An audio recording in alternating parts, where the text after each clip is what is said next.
Imagine being the strongest emperor of your time, yet losing to the demon queen and reincarnating into the body of an obese person in a world without cultivation. To make matters worse, in this world, gender roles are reversed, where women go out to work and men are responsible for taking care of the family and home. Our hero's current goal is to survive in this feminist world where women are true predators while regaining the cultivation he lost after reincarnating. To further complicate his situation, the woman who killed him and caused him to reincarnate in this world also followed him here. And like the emperor, she is also looking to regain her power and have her revenge. Nevertheless, thanks to rigorous training, he manages to lose all the flabbiness and extra weight he had. However, this made him an even more desirable target for the women of this world, who pursue and compliment him in an almost savage manner. During a mission, he ends up discovering that women are not the only dangers in this world, as demonic monsters and martial arts still exist, albeit in a hidden form. Now, in all of this, could our protagonist survive in this world of reversed roles?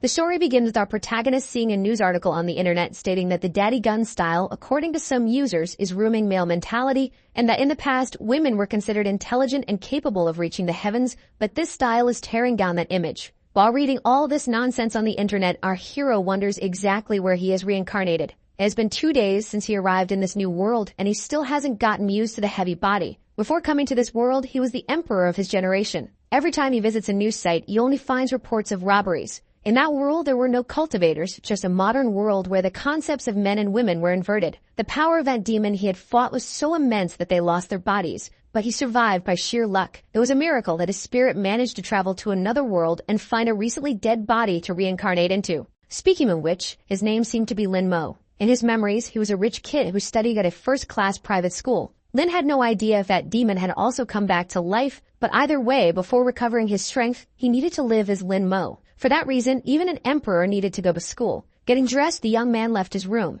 Looking around, he assumed that his family wasn't bad at all. Even so, the house was smaller than his last fish tank. In his memories, it seemed that his parents died in an accident and his grandmother had Alzheimer's, bedridden in the hospital. His distant aunt took on the role of guardian after he was abandoned, and together with her, his family also moved. Before he knew it, everything that belonged to him was already his aunt's, and his quality of life had deteriorated. Walking through the house, the boy approached a table. The one with hair like it was licked by a cow was named Yangjin, and the other was Zixuan. The boy's aunt appeared, saying that he arrived just in time to discuss his studies, and that Yanmu was right, mentioning that it was a joke. Hearing the name his aunt mentioned, the boy became thoughtful. In the memories of his body, his grandmother arranged a marriage for him before she developed Alzheimer's, and the girl's name was the same. However, she was shocked when she learned about it, and with disdain, asked how she could go out with someone as fat as him. While crossing the street, he was accidentally run over by a truck. And when this happened, his aunt canceled the engagement, thinking that it was unbelievable because the emperor of his generation would have to marry someone from this world based on another woman's decision.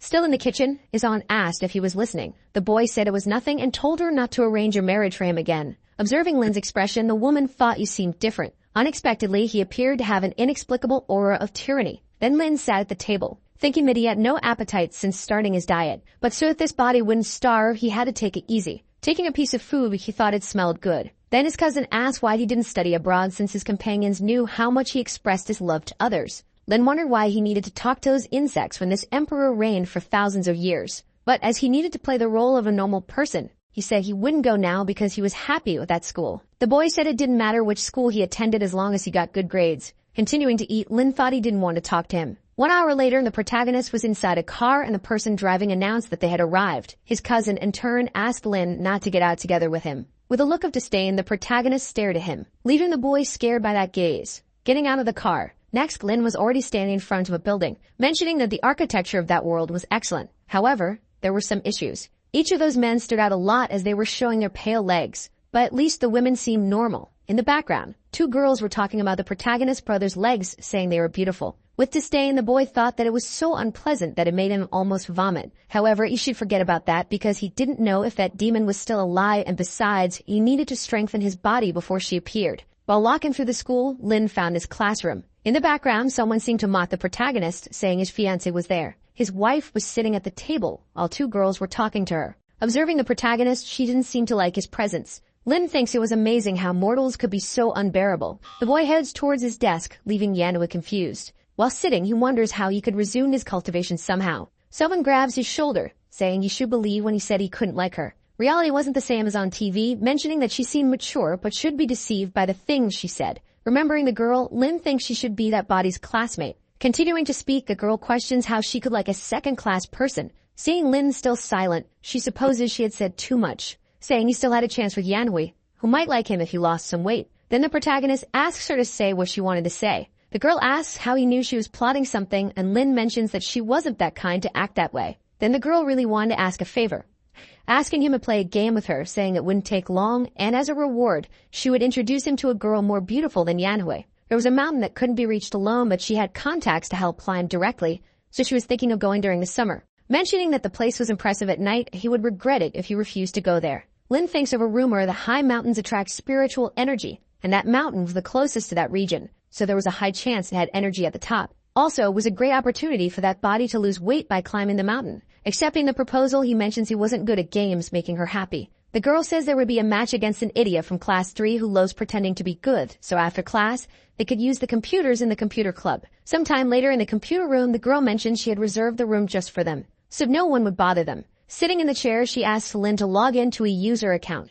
Then the protagonist enters his password, successfully logging into his account. Inside the game, the boy looks at a window, saying it was a competitive action game with an immortal theme. The girl appears, saying she had called the boss of that realm because he would help them. Then the boss appears, mentioning that she really brought a man, apparently liking the protagonist because he was her friend's classmate. Cutting the atmosphere, she says she would start the 3v3 PvP mode. Starting to run, the girl asks them to be quiet while she takes out the enemy team. Then the protagonist's friend asks him to hide while she goes to check. Lin thinks that only legendary beings in his world could be immortal, but cultivation and everything from his world were similar to the game. Supposing there was a chance that world had immortals, so we should be careful. While sitting, a notification appears that someone had died. That girl from before appears, apparently stressed. Starting to run again, she says she made a mistake and now would take revenge. However, she ends up dying again, repeating the cycle of running again, but now the protagonist's friend would help. Even so, it doesn't help at all. Outside the game, the protagonist's friend is furious because not even the boss of that realm was managing to defeat that person, telling the protagonist to be careful because Flying Feather was on the way, but Lin was completely calm. While running, the boy thinks he had developed his fighting instincts for thousands of years, capable of using them even in games. During all that, the other team was still chasing the protagonist while two girls fawned over the person playing. Then the girl says he couldn't escape her. Looking back, Lin sees someone following him. Stopping running, he thinks he was an emperor and therefore had never been pursued. Noticing that Lin had seen her, the woman quickly hides. The protagonist in turn affirms that it was a quick reaction and that body couldn't win since in that game the attacks were hard to use. Outside the game, Lin seemed to use an ability. The woman observing the protagonist mentions that he was a novice who had no idea where he was. Therefore, that was a positive point as she approached the boy. Quickly, Lin uses the keyboard and mouse, launching an attack at the woman. Suddenly, he hits her and a notification of a dead player appears. On the other side, they were surprised that the protagonist managed to win. Standing up from her chair, Lin's friend says she didn't know he was that good. Noticing him still, she asks if he is okay. Lin thinks he had no idea that a body like that could be so damaged by a simple use of spiritual energy. Returning to the game, one of his friends asked to come back, but she didn't have more time, thinking that she had finally found him, wondering why he always kept running away. But this time, she would kill him going towards the protagonist. Meanwhile, the boy kept running non-stop. Noticing the girl had found him again, he thinks he should boost the lower part of his body again, throwing his sword towards the woman. Then she questions if the boy wanted to hit her from that far away. At the same instant, her leg gets hit. She ends up falling to the ground. Looking at the sword in her leg, she wonders if it was a warning to stop following him. Outside the game, one of his friends says they should stop chasing him. The girl, in turn, asks if she knew the other side, asking to contact them right away. Sitting in the chair, she murmurs the protagonist's name. On the other side, the protagonist's friend receives a call from those girls wanting to see her. Approaching Lin, and his friend says he was amazing, suggesting they play a few more matches, but the boy didn't want to play anymore, asking not to forget the promise he made before. Some time later, Lin was already near his house. In his room, the boy lies down, mentioning that his body was very fragile. The next day, while going to school, his cousin calls him, asking him to explain to his classmates that the marriage with Yanhui wasn't real. Then the protagonist says there was no need to explain what was false. While walking away, his cousin says he was very arrogant. Inside the classroom, his friend notices his presence, asking if he knew who that girl from before was named Zhao Yutan. Mentioning that, surprisingly, she was from their school. It seemed he went through a lot since he lost his love. Mentioning that the girl wanted to see him and he didn't need to worry because she wouldn't do anything to a guy. But even before finishing the sentence with a threatening look, the protagonist observes him. Suddenly, he doesn't finish the sentence. mentioning that it wasn't Momo Baby. Then a girl walks towards the protagonist's table. That was Yenhui, saying they needed to clarify things and should say it was just a fake marriage. Lin's friend says she was going too far after all. Linmo was just a boy and should have more compassion. The girl questions what that had to do with anything if she liked the protagonist. Entering the conversation, the boy says that whether it was true or false, there was no possibility of him being with the girl, asking her to leave. Yanhui says he was being very arrogant and didn't know how much it bothered her, so he should never say he was going to marry again. In the background, the boy says Lin was very strong because he hadn't cried until now, and the other guy says that if it were him, he would leave the school immediately. Then someone enters the room. That was the girl who had lost before, accompanied by 2 more people. In the background, people mentioned that was Zhao Yutan. Rumors said she caused a lot of trouble, and everyone who got involved with her left the school. Approaching Lin, the girl calls the protagonist. Apparently, Yanhui was her sister, asking if she wanted something. Then the girl calls Momo Baby, which was the protagonist's profile name in the game, asking him to follow her. Meanwhile, Lin, irritated, remains seated in the chair, thinking that he was an emperor and not Momo Baby. In the background, those 2 boys ask how he got close to Yutan and why she was calling him Momo Baby. His friend, in turn, apologizes because the girl wanted to play with the protagonist alone. He just needed to go out with her, and then he could do whatever he wanted. Leaving the room, Lin murmurs that those people were very annoying. At the door of his class, Yutang waited for him, thinking she didn't expect that Momo Baby was a man instead of a woman, stating that it was fun because in the past women fought with combat skirts, but now it has become a norm for them. Then she starts asking Lin several questions, wondering if he was the one who defeated her in that game. She orders him to find her after class as she wanted to duel with him alone. But Lin says he didn't play that game and had only won by luck, saying he was going back to class. Irritated, Yutang wonders if the boy didn't know who she was. Then the other girl affirms that it was not surprising Lin wasn't afraid of her since he had no love left in his heart because he had been abandoned. Yutang, in turn, gives the order for her to bring the boy at noon. Returning to the classroom, a group of boys ask what Yutang had said to him. His friend says the girl had been attracted to the protagonist and just wanted to play with him alone, telling him not to worry because she would take him to Wushu Mountain on the weekend and also arrange some girls. With a threatening look, Lin tells her not to bring anyone else. Imagining supposedly illicit things, the girl feels embarrassed, saying many things and that he shouldn't be interested in her. Then another girl appears, saying that Yutang was waiting for the protagonist. However, Lin was no longer in the room. In the cafeteria, Lin was eating while people in the background mocked him, saying he ate too much. At the counter, the boy asks the server to wrap it up to go. Leaving the place, the protagonist thinks he still hadn't gotten used to that noisy world, and he shouldn't get upset because of that. In the background, someone was approaching the boy, murmuring various things about that body dying in a year, and if he wanted to survive, he should merge with her, and as a reward, she would fulfill his desires. While walking, people around observe her beauty. The woman says she had made the right decision. From now on, his 18 years of life would be part of hers, mentioning it was a pity that all the joys and sorrows he had experienced were just a drop in the ocean for her. After working hard for so long, she managed to defeat the emperor, but it wasn't the ending she desired, and now the only thing she could do was revive the demon world. But the emperor had many tricks up his sleeve, so he wouldn't die easily. Hence, she should be careful since he might have come to that world, affirming that this world was very interesting. She never got her father's approval in the demon world, no matter how hard she tried, just because she was a woman. Those men looked down on her and only wanted to possess her until the day she put on a mask of evil spirits, killing them so they would fear her. However, in that place, men are at a disadvantage and cultivation wasn't bad despite the spiritual power being scarce. Moreover, she was beautiful to the point that men followed her, but it had been a while since that fat boy was after her, and as a woman it was good to be direct. Looking back, their eyes meet. The girl in turn asked him to stop following her because there would be nothing between them. However, our boy walks past her, ignoring the poor girl. Embarrassed, the girl thinks she should regain her strength before leaving that world, mentioning that the boys in that world were very shy. So Lin must have been embarrassed, refusing to admit he was following her. Therefore, he hadn't said anything to avoid embarrassment. Returning to the protagonist, he was apparently annoyed, wondering why that girl was following him. Noticing Lin was heading to the rooftop, she thinks he should find another place to be alone, but remembers that normal students never went there. People in that world are spiritually and physically weak, questioning if Lin was going to jump off the rooftop. However, that wasn't her business. Still, she remained bothered, remembering that the friend of the original owner of her body had also jumped off a building. Heading towards the rooftop, she thinks she would fulfill the will of that body. Arriving at the top of the building, she sees the protagonist at the edge of the rooftop. Then she tries to use an ability to immobilize him. However, she'd have forgotten she had no spiritual power. Meanwhile, Lin calmly thinks that it was quite cold up there, so it would be better to go down for lunch. Then the girl appears, asking the protagonist to wait. While grabbing his belly, Lin asks what she was doing. Lifting the boy, she asks the protagonist to come down, but she is surprised by the boy's weight, falling to the ground with him, where she ends up breaking a rib. On top of her, Lin says he didn't even have time to respond, questioning what she was doing. The girl says she was just helping because he was going to jump in an isolated place, thinking she had broken a rib because of him. Surprised, Lin thinks that the girl thought he was going to jump off the building, supposing it was because in that world men were fragile while women were strong, extending his hand to help her, asking her to control her imagination because he had only gone to get some air and had no intention of jumping off the building. Besides, he wasn't interested in her, leaving the girl embarrassed, telling him never to appear in front of her again. As he walks away, Lin thinks that woman had refused the help of an emperor without even knowing, and since she didn't want help, there was nothing he could do. Back in the classroom, his friend asks where he had been, mentioning that Yu-Tang was looking for him and telling him not to leave after class. The protagonist in turn says it was all her fault, so she should solve it herself. But the girl says she would go with him after class to play with Yu-Tang, and if he let her win, it should be enough to leave him alone. Even so, Lin says he wouldn't go, thinking he didn't want to lose to a little girl, even in a game. His friend keeps trying to convince the protagonist, but the boy says the problem was hers.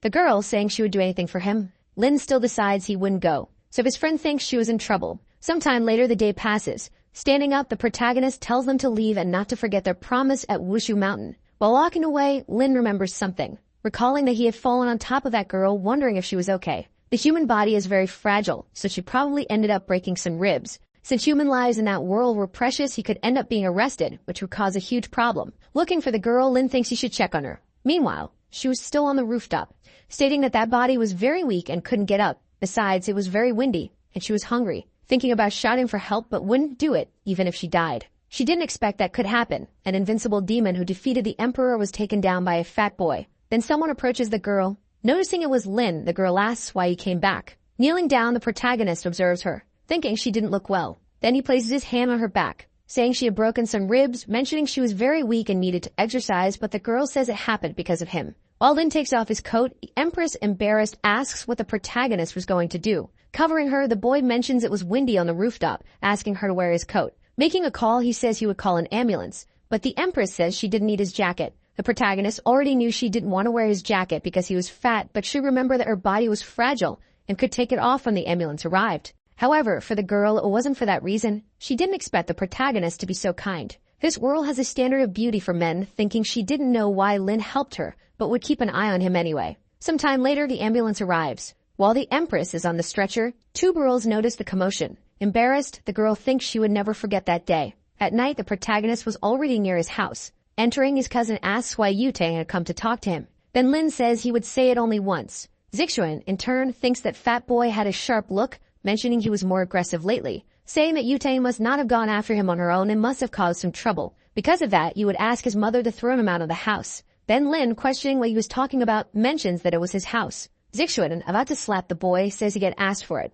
With no effort, Lin grabs his hand. While squeezing his arm, he thinks he was very weak. So weak that it wasn't even worth continuing. On the floor, the boy says it hurt, going to tell his father that Lin had hit him. Appearing in the kitchen, his father asks how he dared to hit his cousin, saying he would deal with him. But with no effort, the protagonist also grabs the man's hand, surprised that Lin Mo had grabbed him so easily. Lin in turn says he would give him advice to never mess with him. Crying, the man says he was an abuser, calling the protagonist's aunt, saying he was causing trouble. Arriving in the room, she tells them to be quiet. Staring at Lin, she thinks the boy was different, saying she didn't want to know what happened and just to apologize to his uncle. Lin in turn thinks that she was the first person to ask an emperor to apologize, saying he wasn't wrong and therefore wouldn't apologize. However, she says that if he didn't apologize, he wouldn't receive his vacation allowance, but the boy says he didn't need it. Entering his room, Lin wonders if she was talking about money, remembering that without it, he wouldn't be able to go to Wushu Mountain. He had nothing to sell in the house and no savings. Thinking of selling some clothes and shoes, Lin opens his computer, surprised that a buyer responded so quickly. 3 girls in the comments of the post were asking personal questions and if the items still had his scent. Surprised, the protagonist thinks he was never afraid, not even of demons, but those women scared him. Even so, he would sell to make money. Wondering why money was the first problem because he should first regain his strength. The body is the foundation of cultivation, and if he could absorb spiritual energy, money wouldn't matter. A few minutes later, the boy was completely exhausted, and without spiritual power, the body couldn't handle it, so he had to forge his body from scratch. Then he receives a call from his friend, saying she wanted to talk about Wushu Mountain, mentioning that her friend said he was going there and asked if it wasn't better to go another day. Lin says it wasn't a problem and they could go anyway, so the girl says the bus would leave in the morning so he shouldn't be late. The next day, the protagonist goes to the table for breakfast. Zixuan asks why he woke up early and if Yanwei hadn't asked to go out with him, but the boy remains silent. His cousin, in his thoughts, wonders why he wasn't responding and if he was planning something, saying he could continue eating like a beggar because his bus had arrived. Near the bus, Yanhui calls the boy, saying she was scared so they should get on quickly. Inside the bus, she says Lin has been different since she rejected him, mentioning that last night he pushed Zixuan while arguing with his father. Yanhui, in turn, says she always knew it wasn't a good idea to take Lin to Wushu Mountain, affirming that he was also going, and the other girl says he looks like a whale pacifier, so he wouldn't be able to climb. Then the protagonist's friend appears, saying they were in the same class and shouldn't talk about him like that. The girl thinks she didn't expect Lin to come, but he wasn't afraid of Yanhui, so she would stay with him so he wouldn't feel alone. Then Lin appears on the bus. While going to his seat, Yanhui stops the protagonist, asking why he pushed Zixuan. Interfering in the matter, the protagonist's friend says it must be a misunderstanding because Lin was a calm person, calling the boy to the front of the bus because it had a beautiful view. At the front of the bus, she asks the driver to stop at the next stop to pick up another person.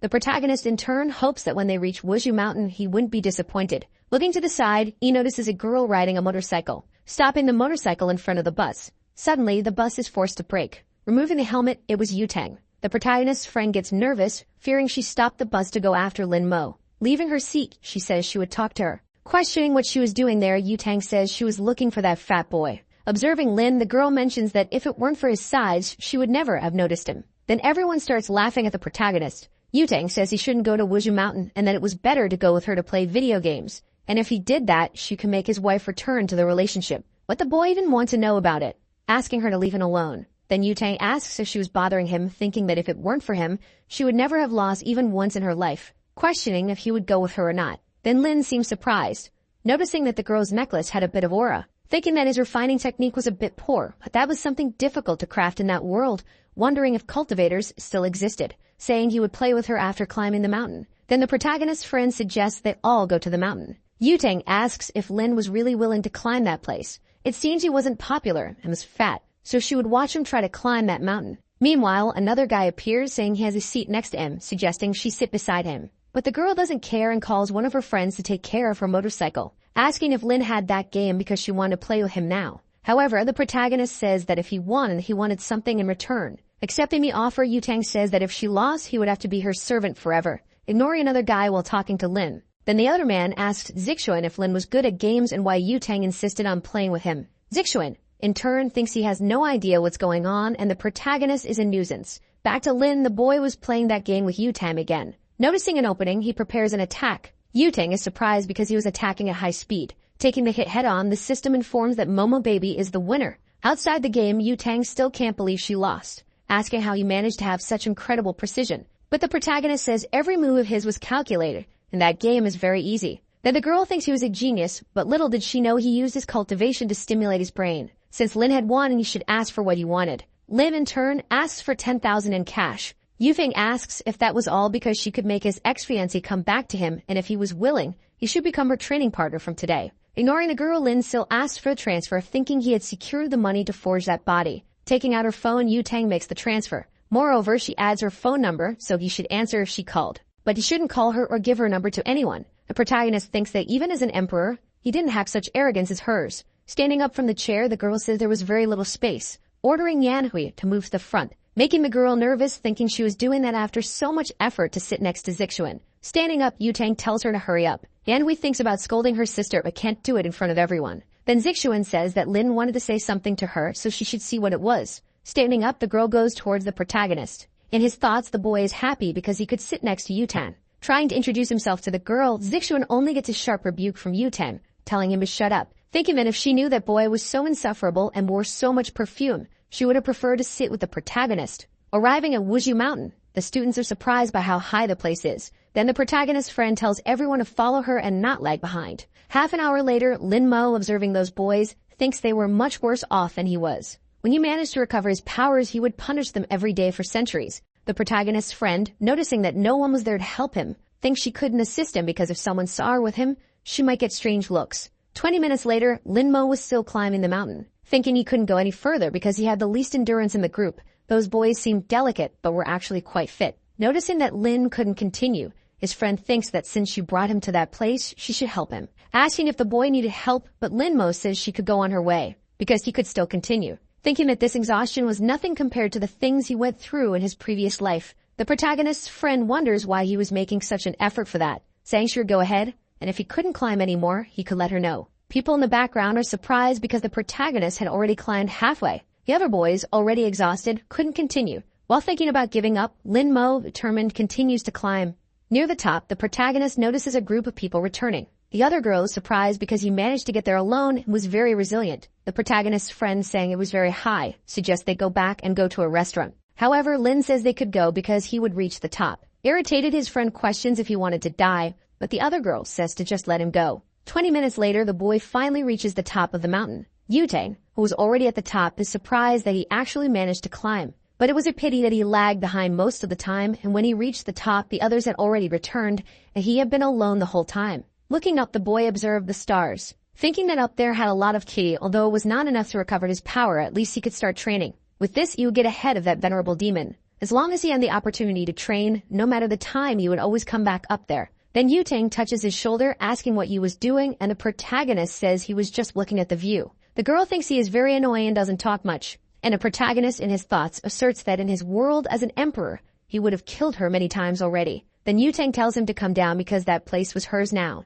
Lin mentions that he was very tired, so she should help him down. Yutang says she wouldn't bother him anymore that day, handing the protagonist a snack. From now on, he would be her companion, and since she was bored, she would go down first. Opening the wrapper, he realizes it was leftovers from the girl's snack, mentioning that in his previous life he had eaten many beast carcasses, so that was nothing. Sitting down to meditate, the boy thinks he should start by cleansing the marrow. Sometime later, it gets late. The protagonist's friend on the phone with him asks if the boy really wasn't coming back. Lin Mo says that place was pleasant, so he would stay during the holidays. Fiddling with his phone, he thinks he should notify his aunt. Calling her without any ceremony, he already informs her that he would be away for a few days during the holidays. Ending the call, the receptionist asks what he could do for the protagonist. Then the young man asks how much an individual room costs for 2 months, and the man says it was 8,000 yen. Thus, Lin Mo continued his training during the holidays, day after day, climbing the mountain non-stop. The training was rigorous, but the fruits would be worth it. Then 2 months pass, and a protagonist's friend says she was arriving and if his bags were ready.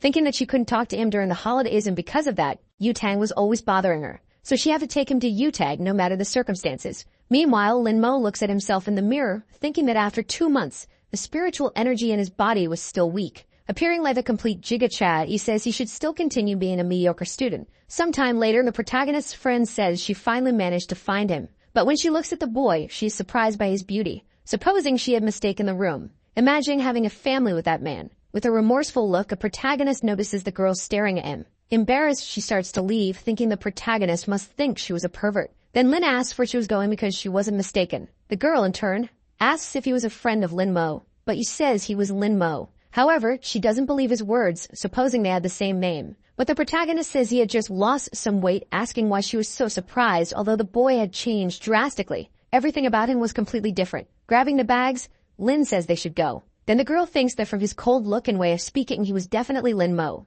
thinking she wasn't dreaming and the boy had changed a lot, affirming that it was worth not treating him badly in the past, asking him to carry her backpack. However, another girl appears, offering help to the protagonist. Quickly, his friend approaches the car, opening the door for the young man. Inside the car, she mentions that he now looked very handsome, asking if he had been climbing the mountain all this time. His efforts certainly paid off, and when Yanui saw him now, she would regret breaking up with him. Soon how many girls would be kind to him, but he had to understand that it was all falsehood, so Lin asked her to just shut up. Afraid, his friend wonders if the protagonist hated her for not climbing the mountain with him. If she had been kinder before, he might have fallen in love with her, and they would have a perfect love. However, there was still an opportunity because she was still the closest to Lin, saying that he must have been through a lot and that they should go out to eat something, but the boy just wanted to be taken home. Sometime later, the young man was already at his house, and his friend says she would see him in a few days. Then the other girl asks if she wasn't going to take the protagonist to see Yutan. But Yunshu says she wouldn't take him anymore, thinking she couldn't take a beautiful lamb to the wolf's den. The only thing she needed to do was use Lin's account to play.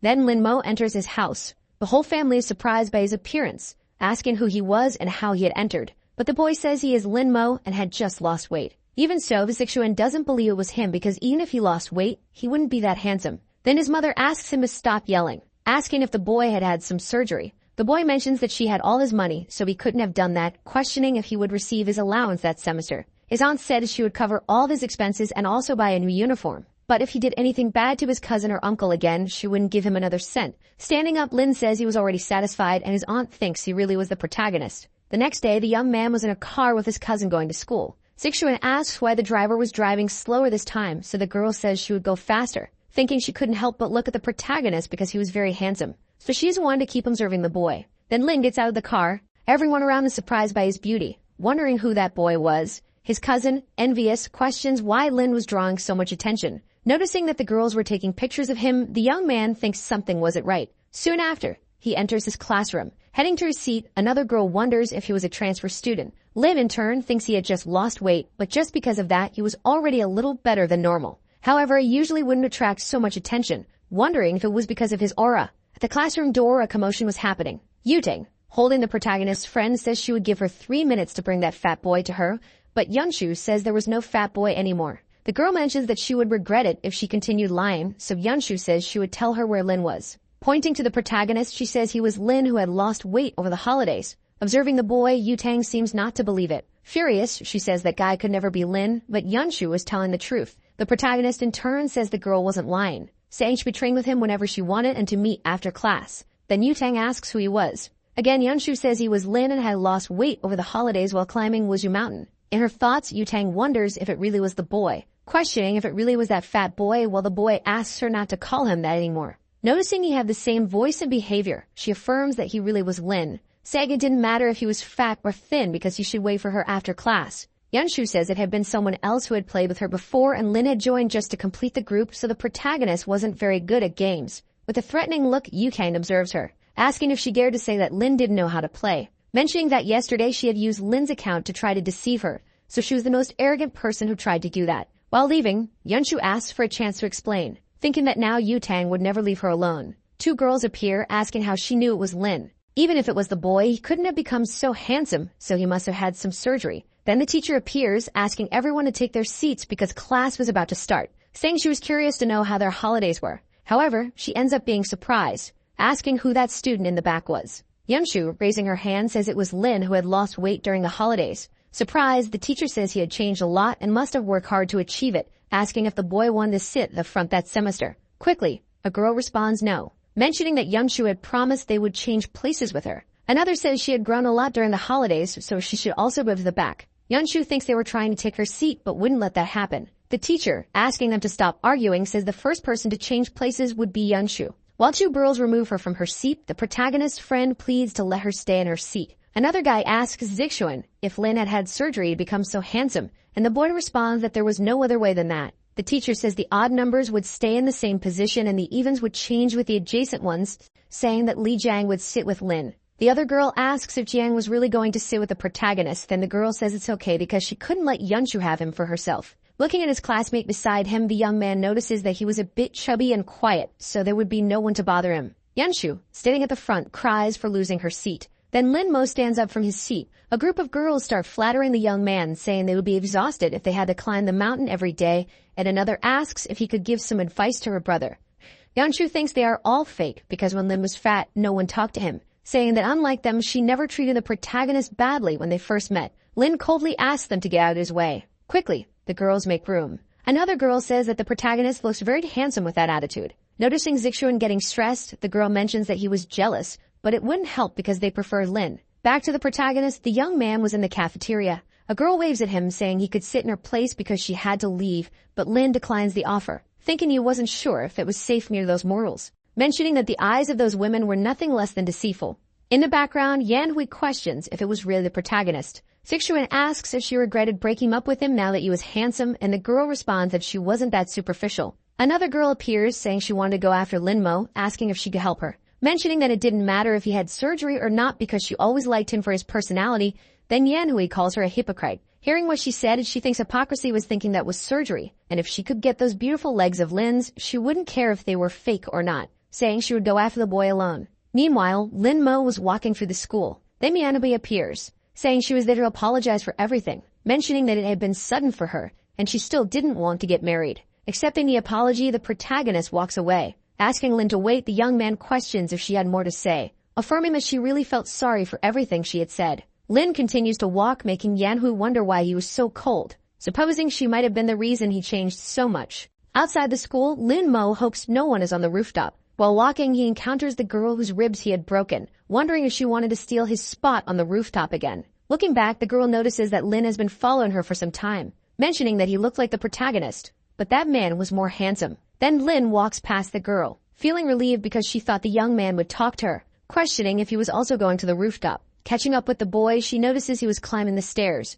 Quickly passing him, she heads to the front. Noticing that the girl was in a hurry, he wonders if she really wanted to steal his spot, questioning how a mere mortal wanted to do that. Their eyes meet and each perceives the other's intention. Quickly, they start running to secure their places. The girl thinks the protagonist was very annoying, questioning if he shouldn't behave like a gentleman. Also, how could he run so fast, mentioning that she wanted to give him an advantage, but if she lost, it would be a disgrace for the women of that world. Meanwhile, a girl watches the commotion. Back to the two, the girl asks why Lin was running, and the young man asks the same of her. Then she questions why he wasn't running after her, but the young man says he would never do that. Irritated, the woman says not to talk to her like that. A boy like him who didn't care about ladies could never get married. Lin Mo wonders how an emperor could think about marriage, a man of high status from a generation of great emperors, responding that she wasn't kind either because she was fighting just for the rooftop. Arriving at the rooftop door, they block the entrance. Suddenly, they start fighting to see who gets there first. Lin, in turn, thinks he would have to use brute force to clear his path, which ends up with him grabbing the girl's chest. She ends up feeling embarrassed. The protagonist, also embarrassed, feels that sensation, quickly reaching the rooftop first, saying that from now on, that place belonged to him. The girl questions how he dared to do that and if he knew who she was, mentioning that just now he had done that. Saying he had touched her, the protagonist approaches her, giving a slap to the poor girl, affirming that she had touched him first, thinking that he almost forgot that men in that world were fragile and couldn't act carelessly. Then the girl calls the protagonist shameless. Taking out his phone, Lin says if she didn't leave, he would call the police. The girl, in turn, says she was already getting angry. Recording the woman, the young man asks her to say what she had said before, but then she seems to remember something, recalling that women who hit men in that world were despised, and if she were caught doing that, she wouldn't be able to attend that school anymore. Thinking that he had taken advantage of that to hit her, even if he said it to someone, it was certain that the one who would be believed was the protagonist, saying that this time he would leave but next time he wouldn't lose, claiming that it was very complicated to deal with men. Lin thinks she was happy to have gotten out of that situation, mentioning that the girl was very annoying. Remembering that there was an update on the news from this morning, she grabs her phone. Looking at the news, she ends up surprised. The news reported numerous chickens on a farm that were suspected of being infected with a virus, which ended up turning them into dried corpses. Observing that chicken, Lin Mo seems to recognize it, remembering that the demon from before had a sword that would suck any creature that touched it down to the bones. But in her final battle, that sword had exploded and then her own sword also exploded trying to protect her, sending her to that world. Wondering if that demon was really dead. Since to become immortal, Lin had to follow the path of heaven. But in exchange, she only had to kill people to gain her power. That's why she needed to investigate what was happening. Sometime later, it was already sunset. As Lin was leaving, the girls were still fawning over the protagonist. Yunshun appears, saying she would accompany him to Yu Tang's house. But Lin Mo says it's not necessary. Even so, the girl insists on going, mentioning that Yu Tang and her sister were very dangerous. She tells the story of a time when a boy was tricked by his classmates and ended up with a tragic fate. However, the boy thinks he doesn't want to go to that place, asking Yunshun not to get too close to him. But the girl says he's interpreting things wrong. Entering, she's surprised to ask if he wouldn't see Yu Tang again, and the boy says he has more important things to do. Yunshun questions if he didn't know that she had been looking for him all summer, and the young man says they would discuss that later. The girl, in turn, asks him not to worry because she would explain everything to Yu Tang the next day, remembering that if she helped him, Lin might end up thanking her. Meanwhile, the young man was in a car, thinking that the farm was outside the city and if that demon was there, he would eliminate her even if it damaged his soul. Sometime later, Lin Mo arrives at the location, thinking that he still had little soul left but it would be necessary to use it. He apparently starts to use some magic. Looking at a house, he notices demonic Kai, thinking that it was extremely strong, assuming that demon had really survived. Looking to the side, he notices someone approaching. A person says they had seen the protagonist from afar. Taking off a helmet, it was Yu Tang asking what he was doing in the middle of nowhere. Lin, for his part, wonders how she got there, thinking it couldn't be a coincidence, meaning in the middle of nowhere. She says she called a taxi to take her home, but on the way, she realized it was taking her out of the city, so she decided to get out of the car. Irritated, the girl asks if he still thinks he's that ugly fat guy from before. Now that he's handsome, he'll meet plenty of girls who only think with their lower brains. Mentioning that handsome young men are the main targets when it comes to trafficking, she says he shouldn't forget to warn someone when he gets into trouble. Asking him to hold her helmet, she says she's going to call the police, asking if he remembers the car's license plate, but the boy replies that he doesn't. Then the girl says she's going to deliver some messages and will be right back. Lin, for his part, thinks that Yu Tang was just immortal, but could also track demonic energy. Then he realizes she has returned. Mentioning that losing weight was causing her problems, she asked him to hand over her helmet. Putting it on her head, she says she didn't want to get into trouble. However, she feels embarrassed, thinking that the boy was more handsome than those motorcyclists on the internet. Lin wonders if that was a protective helmet, and the girl thinks he really was handsome, questioning how she had that ridiculous idea, mentioning that it was her customized helmet, and if she broke it, she would give it as a prize to the mean girls, saying that it only gives her a headache. Looking where the girl was heading, he notices it was exactly where the demonic energy was. As he was worried, he would go see what was happening. Returning to Yutan, the girl seems to pass through a place she shouldn't, where an old woman notices her, questioning who the girl was looking for. Quickly, Yutan pulls out a gun, saying she had a lot of courage not to run when she saw her. Desperately, the woman says she shouldn't place a prank because it was against the law. Then Yutang asks if she knew the demon cultivator's law, but the woman says she was just a chicken farmer. Stealthily, she draws a dagger from her sleeve. Yutang, perceiving the woman's intention, fires her weapon. With her arm bleeding, the woman begs not to be killed. The girl mentions she was a good actress, but would have to be better to deceive her, using a spell that turns her weapon into a sword. Even so, the woman insists she was not a demon cultivator and had nothing to do with that incident. Yutang said she is now only capable of refining chickens, but in the future could be refining people, mentioning she had little cultivation time, but was better than a monk. Then the woman asks how she didn't notice that, saying she would go further if she refined her. Yutang says that was encouraging, quickly advances on the demon, stating that the result wouldn't change, stabbing her sword into the monster's chest. Lin Mo, watching from the background, thinks that energy seemed to be from a demonic sword. Yutang, in turn, seems surprised, for her sword had no effect. The girl thinks that energy was completely different from the demon cultivators she had encountered before, questioning what that creature was. In an instant, the monster advances on Yutang, where she narrowly dodges, assuming that if she took that attack, she would surely die. Again, the creature envelops magic in its fist. Then Yutang takes a piece of paper. It was a spiritual talisman thrown towards the monster. However, it has no effect, where the demon again attacks the girl. Suddenly, she is thrown against the wall. As she coughs blood, she thinks she couldn't believe she had lost.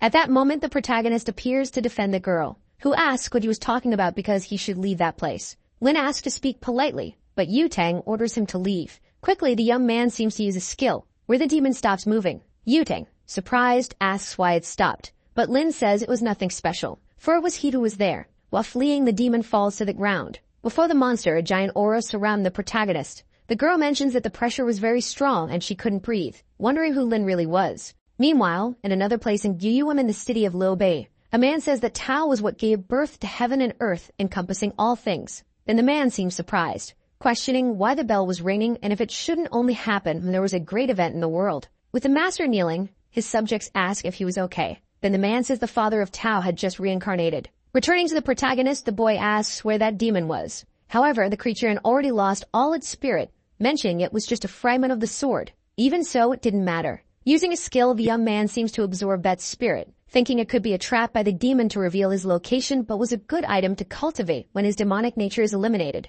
The only thing he had to do now was to take care of that woman. Behind the protagonist, Yutang says he was very handsome. Using magic, the boy orders her to forget what she had seen. Then Yutang faints. Observing the girl, Lin thinks her spiritual root was of the highest quality and that was incredible, even in his world. But that meant there was a good place to cultivate in that world, otherwise it would be impossible to reach that level. Soon after using his skill, the boy feels a pain in his chest, assuming he had overloaded his residual soul, thinking he should leave that place, where he ends up encountering two girls mentioning he was very handsome, and that they would take him to a nice place, but Lin asks to let him go or they would regret it. Then the girl says he was acting tough, asking him to be a little more gentle. Irritated, the protagonist thinks that as his soul was damaged, he couldn't use his strength. Grabbing his face, the woman says he should obey her. Meanwhile, Yutang was behind the two, asking them to get out of her way, throwing a punch at the woman who narrowly dodges. The other woman tries to attack Yutang, but the girl dodges and counterattacks, quickly delivers a kick to the other, where she ends up knocking them both out. Approaching Lin, she asks why he didn't defend himself because when encountering people like that,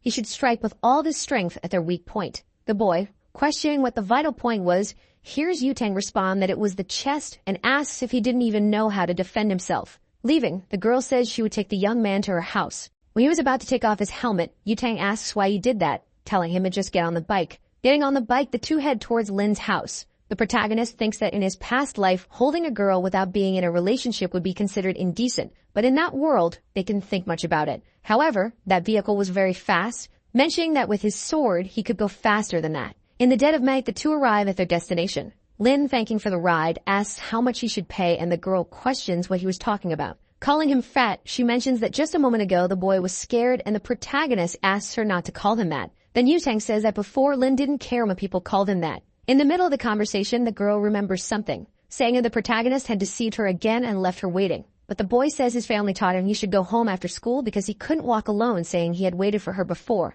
However, Yutang mentions that she had an emergency. Then her phone starts ringing. Answering the phone, Yutang asks if everything was already done, affirming that the tardy had a very powerful evil Kai. Mounting her bike, she says she had something to do. While heading to her destination, the girl stops at a corner, thinking that the protagonist's shampoo scent was bothering her. Returning to Lin, the boy thinks he needed to recover. Then Zixuan calls him, questioning if he was causing trouble with Yutang again. Yanhui, in turn, says the boy didn't know how to control his words and was trying to say that Yutang was a bit stressed. Lin, ignoring the two, continues heading towards his house. Inside his quarters, the boy sits next to his door, assuming that if he continued using his power, he could end up damaging his foundation. At least he got a sword fragment that he could use to cultivate. Soon after, someone knocks on the door. Yanhui appears, saying she wanted to talk to the protagonist. Noticing she wasn't with Zixuan, he thinks the girl wanted to be alone. Then Yanhui says it wasn't just about appearance, but the more time she spends with her cousin, the more she realizes she liked the protagonist. That's why she wanted to apologize for everything she had done, asking if his grandmother wouldn't want them to get married. Before she could continue talking, Lin closes the door. The girl, begging, asks him to believe her, saying they would get married. However, as Lin was an emperor, he didn't want to lower himself to that level, thinking that he thought he had already reached the maximum level of spiritual formation, but still had a long way to go. Starting to meditate, the boy considers it as mental resilience training. The next day at Lin's school, a girl calls the protagonist to eat. Noticing the boy ignored her, she mentions that he was very handsome but had a heart of ice, and he was getting more and more handsome, looking like a movie star. Meanwhile, Yanhui, along with her group, were eating. Looking to the side, she notices a girl trying to call the protagonist to her table, who, without any remorse, ends up refusing. Zixuan asks what good it was to be handsome but be alone, and the other guy says he had questioned how he had lost weight, but he always ignored him. Observing the situation, Yanhui seems uneasy. Getting up from the table, she says she would call the boy to her table since they were in the same class. Zixuan, irritated, asks why she would call him as the girl already knew he hated him. Reluctant, Yanhui asked the boy to let her go, otherwise Lin could see and interpret something else. Irritated, Zixuan says he had no more respect for him, and if she went to get the protagonist, she didn't need to come back. However, the girl thinks that if she could have Lin Mo in her arms, she wouldn't regret anything in her life. Meanwhile, a group of girls was bothering the boy, who wonders why all those women were disturbing him. Then Yutang calls the protagonist, ordering him to immediately go to her table. The boys, observing the commotion, suppose that Yutang supposedly liked Lin. Yanhui, desperate, thinks that girl was the worst who would take Lin's attention. The boy, in turn, can't believe that woman was still calling him fat. Looking to the side, he finds that girl from before. Quickly, he starts walking, remembering that there was a possibility of her stealing his place on the terrace. As the young man walked, Yutang noticed the boy in a hurry. The girl next to her said that Lin had become very arrogant after becoming a bit more handsome, asking who he thought he was. Furious, Yutang sent a message to the boy, saying she would kill him after class. Back to Lin, the boy was approaching the terrace. However, that woman was already in his resting place, saying that since she arrived first, Lin should leave. Refusing to leave, the young man mentioned that he had won the race before, so that place belonged to him. The girl said she had let him win because he was a man, asking if he thought she would lose. Then the boy suggested they go downstairs to bet on another race to settle it once and for all. Irritated, the Empress said that the boy only knew how to run and asked if he had any other skill besides that because if he continued that way, he would never get married. Lin Mo in turn said it was nothing special, saying he could choose any game and he would beat her in any of them. With a sly smile, the girl seemed to be planning something. Grabbing a cup of pieces, she said they would play that game. Observing that in the girl's hand, Lin wondered if it could be what he was thinking. Then the Empress asked if he knew how to play that game and said that if he won, besides leaving the terrace, he could ask for anything. Sitting on the floor, the boy mentioned that he wouldn't be able to fulfill any of her wishes even if he tried. Convinced, the girl thought she had spent thousands of years playing that game and her skills were of another level. Little did she know that the protagonist had also spent many years playing that game, known as one of the best in his world. About to start the game, the two stare at each other. In the middle of the match, both sides were completely focused. Realizing he still hadn't won, Lin wondered if that woman was a reincarnation of a player of that game. Sometime later, the match continued until sunset. The girl, observing the situation, realized the match was uncertain, and if she wasn't careful, she could lose. The boy said that if she didn't know what to do, she should give up. However, the Empress mentioned that classes were over, so he should feel proud to have reached that point and therefore should go home.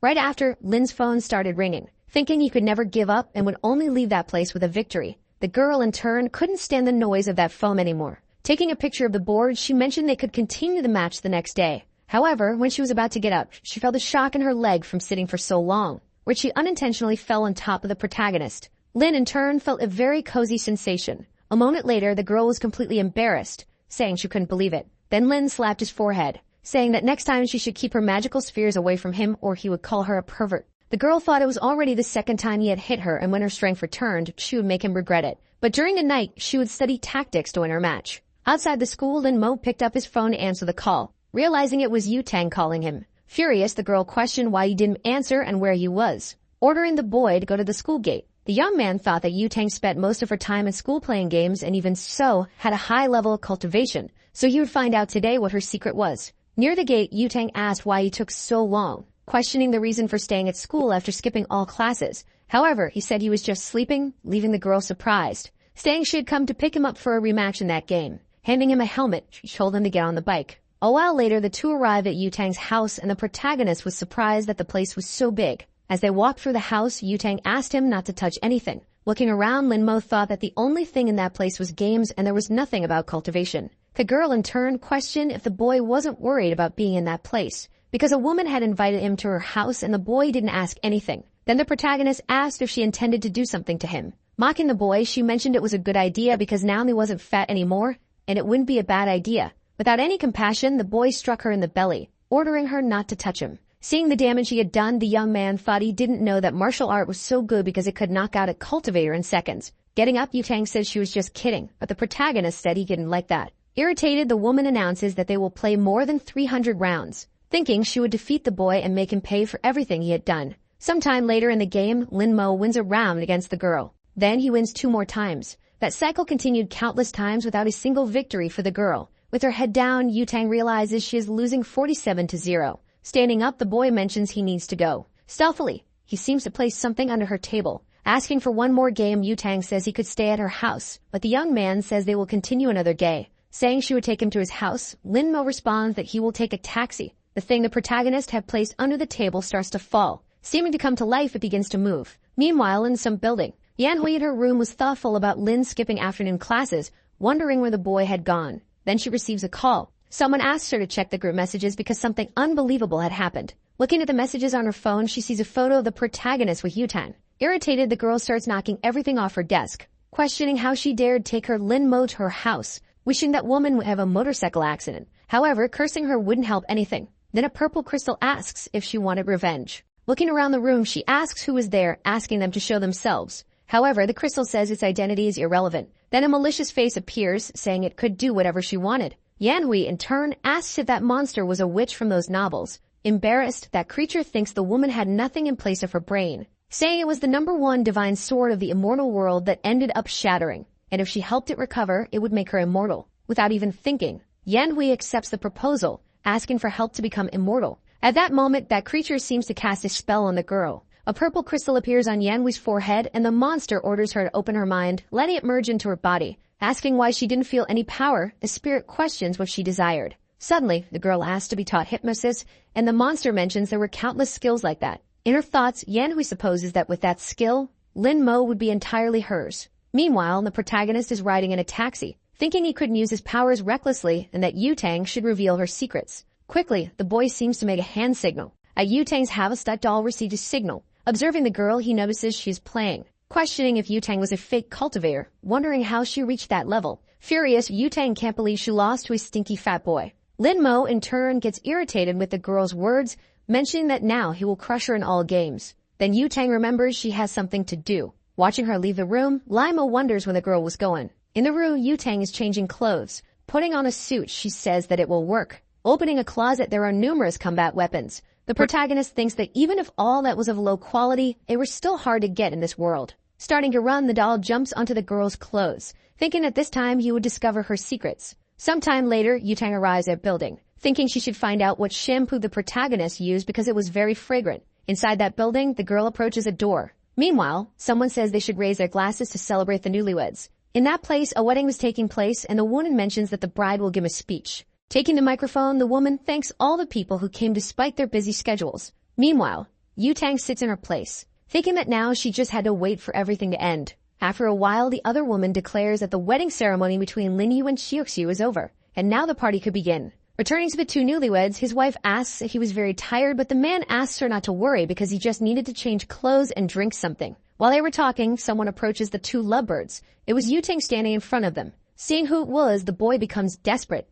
The bride, in turn, asks if something was wrong. Then Yutang says that now that her wish had been fulfilled, it was time to go. Starting to transform, the man asks if she thought fulfilling her wishes was that easy. At that moment, that boy transforms into a werewolf. When he was about to attack, Yutang used a talisman. Dodging the attack with a jump, she drew her sword, attacking the wolf from above. With one strike, he was knocked to the ground. Holding his neck, she thanked the girl, and in a matter of seconds, his head disconnected from his body. Desperate, his bride tried to save the man. In his thoughts, he apologized to the woman because he would never see her again, mentioning that this form was a stupid way to die. Returning to human form, his wife ran into his arms, begging him not to die, ordering them to call an ambulance to save him. Furious, the woman said she would kill the girl. Yudang in turn mentioned that she didn't know her husband as he was an expert in draining energy from women, turning them into slaves, saying she was just doing her job and it was nothing personal, using a talisman to make them forget everything they had witnessed. Right after, the bride fainted. Calling someone, Yutang says she had finished her job and now they should take care of the rest.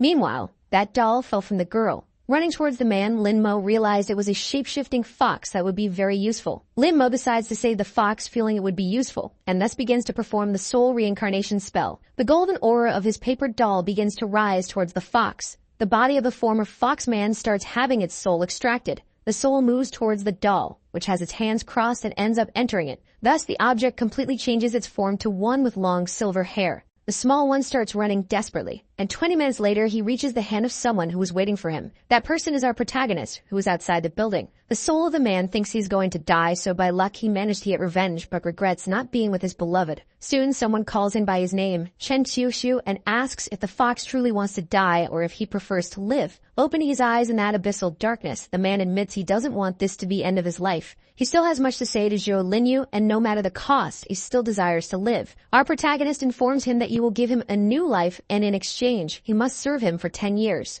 Thus, the small one opens his purple eyes, revealing an adorable appearance now of a young fox man with long gray hair. He looks around at the ritual he is in, seeing our protagonist, who remains silent.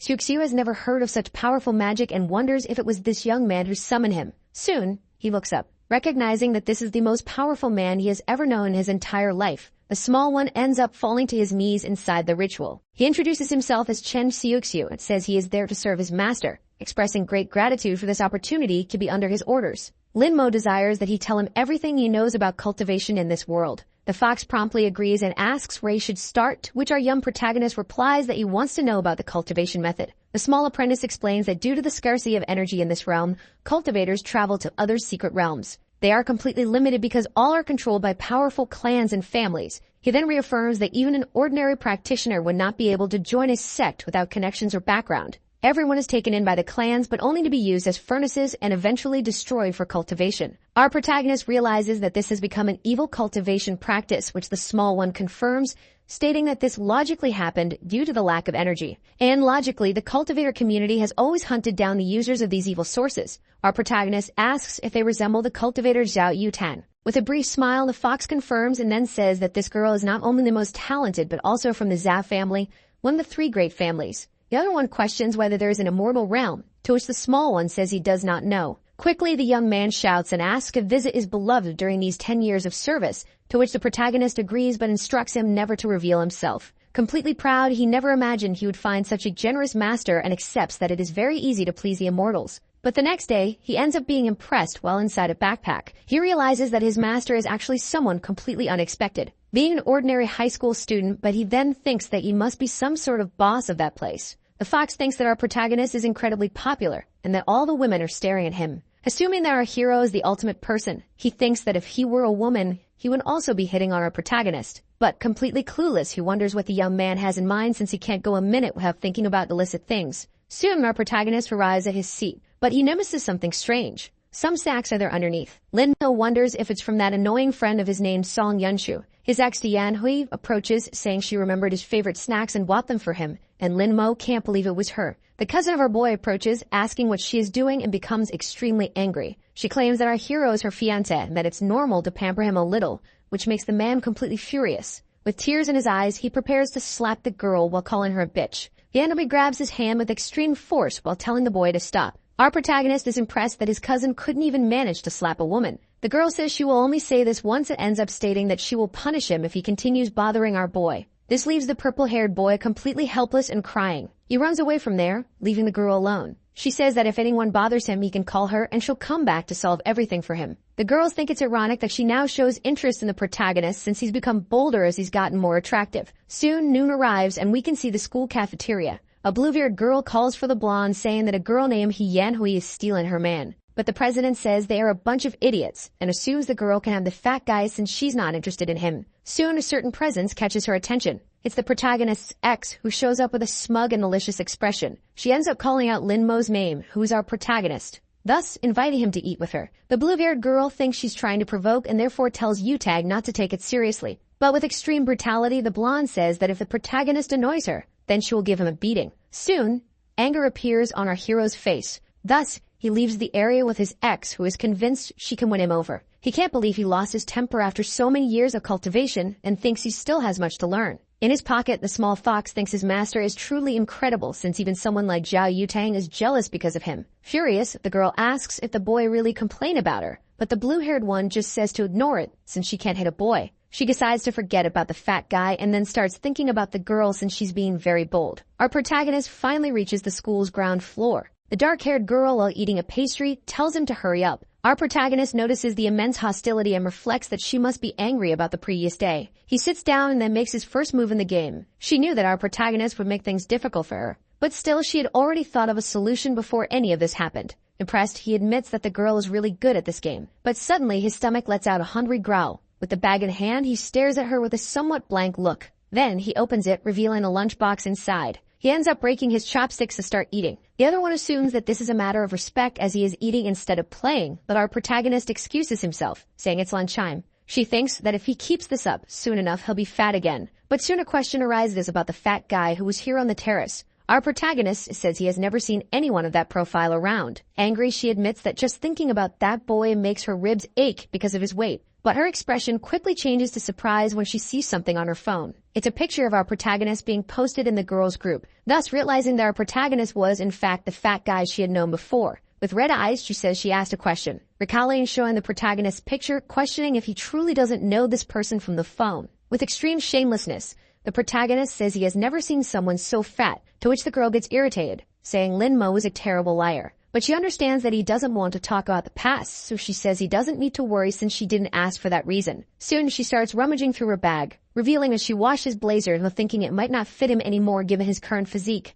A light appears in his eyes, perplexed by this gesture. Soon he collects the garment while remaining completely stunned. Quickly, the young woman stands up, accepting it as a tie and saying that he is really good at the game. Our protagonist states that few people are his equal, but she was one of the few who managed to surprise him. The girl states that from now on their fight is over, but ending it this way leaves the protagonist in silence. Quickly and with conviction, he ends up calling her, saying it would be better to have a best of 3 and decide a winner. With a cheerful smile, she accepts his proposal and then reveals her name as Han Xinyi. Our protagonist is surprised by this name at first but then reflects a little. His small fox ends up jumping out of his bag in surprise. It's astonished that he is so powerful that all the women throw themselves at his feet. But our protagonist reveals he has a question, which is about where the resources for his demonic cultivation come from. The little one promptly replies that they come from the Dark Gate network. The items are protected by the Shadow Clan, which is primarily responsible for the protection of both demonic cultivators and members of other families. But they can also sell them to people of good nature, as long as you have money. Our protagonist is surprised and then asks how you managed to get money. The small fox responds that he completed several assassination missions but ends up saying that the quickest way to get money is by finding a sugar mommy. He assumes that his master doesn't even need to work since a sugar mommy would be a best option for him. But quickly, the protagonist's hand flies towards him, grabbing him while the fox squirms, saying he shouldn't have said such things. Lin Mo then puts him back in his pocket, informing him that when they get home, he will take a look at the materials, especially how to make spiritual amulets. The night begins to fall over the school, which is now silent. At the time of dismissal, the blonde ends up calling him by the fat guy she knows. But our hero simply dodges, causing Zhao Yutang to get irritated and tell him not to pretend he didn't see her. She ends up saying that today his ex-girlfriend provoked her and tried to embarrass her, but our protagonist reveals that Yanhui is not his ex-girlfriend. The girl doesn't care but informs him that she's a respectable person and therefore he should cooperate and suggests that he could go for a motorcycle ride with her. In silence, the protagonist simply keeps his face expressionless while reflecting. The girl with a mischievous smile asks if Lin Mo will be able to get on by himself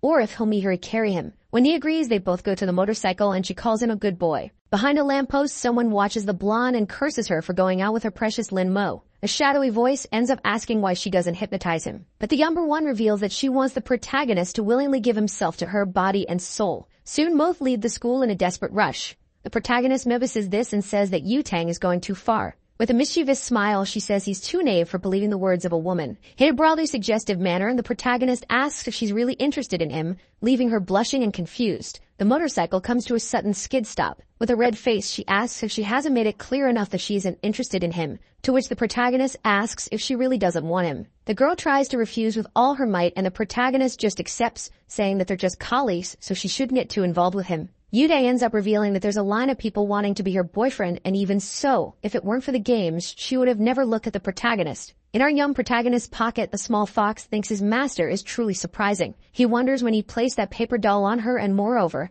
how he did it with a normal of 4 sheet. Sometime later, we can see our dear protagonist's house. He thinks about the Dark Gate network. Soon after, he calls for his small companion, who jumps onto the table. With quick clicks on the keyboard, he confidently says he will access the Dark network as quickly as possible. Thus, he keeps hitting Enter forcefully and manages to gain access. But the small fox ends up on a website with highly suggestive content. It's a site for renting some white ladies, or even books with explicit and adult content. Lin Mo then wonders if this is the right site, which the small fox responds that is the right site and that he just needs to navigate to the treasure page. He thinks he has found the real world of cultivation, but even a low-level spiritual weapon from the immortal realm is a superior treasure in this world. The most important things he will need are 1,000-year-old ginseng immortal stones, but they end up costing over $100,000. His small companion still tries to convince him to sell his phonos to rich, older women. Below the stressed face, the protagonist asks if he looks poor or something, to which his small apprentice understands. Our protagonist then asks for the money the small fox has, but the little one ends up saying he only has $30,000 in his account. Grabbing the mouse along with his computer, he says that this will be enough. The white-haired young man decides to question if his master really intends to make talismans. Soon, Shen Xiu tries to suggest that the boys seek something else, as talismans may have a good price, but they are difficult to make and the materials they have are of low quality. Our protagonist informs him that he will only make low-level talismans to sell them, so he tells him not to worry about anything. Shortly after, he moves away, instructing him to return to training, and his small apprentice thinks that with these materials, they will only be able to create junk and useless things. The next day, we see Lin Mo now wearing an outfit that hides his identity along with a mask and glasses. A man in a van asks if the delivery is for him, to which he responds as the white fox. Thus, the large box is handed to him, and the delivery person asks for a 5-star rating for his excellent service. The young man assumes that this is truly a fast delivery service, so he considers leaving a rating. In his pocket, his apprentice informs him that the Shadow Clan has a business network that rivals even the big families. Soon after, we see a few minutes later where the protagonist stares at 2 papers on his desk. The small white fox wonders if he really intends to make these talismans. He has heard that the talisman masters of the great family spend years training before they even start, and even then, only 30% of them succeed.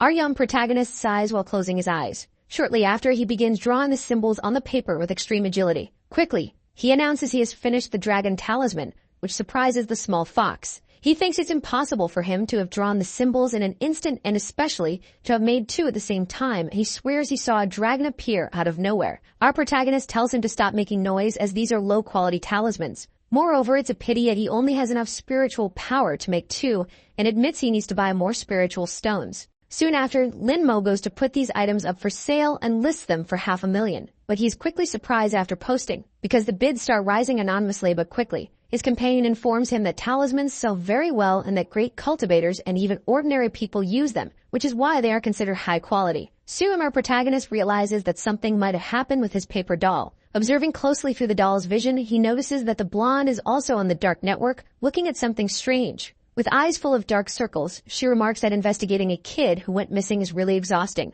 until suddenly she sees the listing for the high-quality talisman, along with the invisibility effect, which seems quite convincing. She assumes it's a good time since she doesn't know this demon, and it's better to be prepared to wash him if necessary. Our protagonist thinks that a spiritual stone might be useful, and moreover, a missing demon is truly strange, and he wonders if it could be the venerable demon. We then see the next day at school, precisely during lunchtime. Our dear Lin Mo climbs the stairs until he is interrupted by 3 boys. They end up insulting him and asking how he dares to disguise himself to get the girl's attention, but that on the inside, he's still the same trash. Our protagonist keeps his expression dark and neutral while looking slightly down. His ex-girlfriend says she's enjoying this hypnosis more since it's giving her an unbelievable opportunity. But with an arrogant and especially threatening look, the protagonist warns them to get out of his way, which irritates the people in front of him. The boys, unconvinced, ask if Lin Mo has lost his will to live and then decide that they will kill him at that very moment. But before he could hurl more insults at the protagonist, he was caught by his massive hand. Our young protagonist pushes him against the wall in a single brutal move. The impact was so powerful that it knocked him out, and with an irritated look, our protagonist glances to the side. He sees the two other goons looking horrified, questioning if he really desires death. His ex thinks this is the moment to intervene and have the protagonist in her arms. But quickly, a black-haired girl steps in front of her. She shouts for them to stop tormenting him. It's the board game partner the protagonist met, and she immediately questions what's going on there. The beaten and crying boy lied, saying they just wanted to be friends, but Lin Mo pushed him and punched his nose. The young woman questions if that's really true since there's no way of knowing if the boy is lying. Soon after, the protagonist's ex insults the girl, saying she ruined her moment. She then pretends to have just arrived and asks if her protagonist is okay, claiming she heard there was a commotion and rushed over. She asks if it was the girl who did it and then thanks her. She adds that one day she'll treat her to lunch to properly show her gratitude. She then grabs the protagonist's hand and asks him to leave with her. But promptly, the black-haired girl holds her hand. With a confident tone, she says that this is truly detestable, as a woman should not take advantage of a defenseless man. With a malicious and angry expression, the ex-girlfriend tells her to stay away and not meddle in her affairs as it's the best she can do. The protagonist tells her to let it go since they can leave now. He realizes she's losing control of the protagonist, so she tries to use her hypnosis. But the hypnosis is promptly nullified and doesn't work on our hero. The demon accompanying her informs her not to use magic for the rest of the day as he has a bad feeling.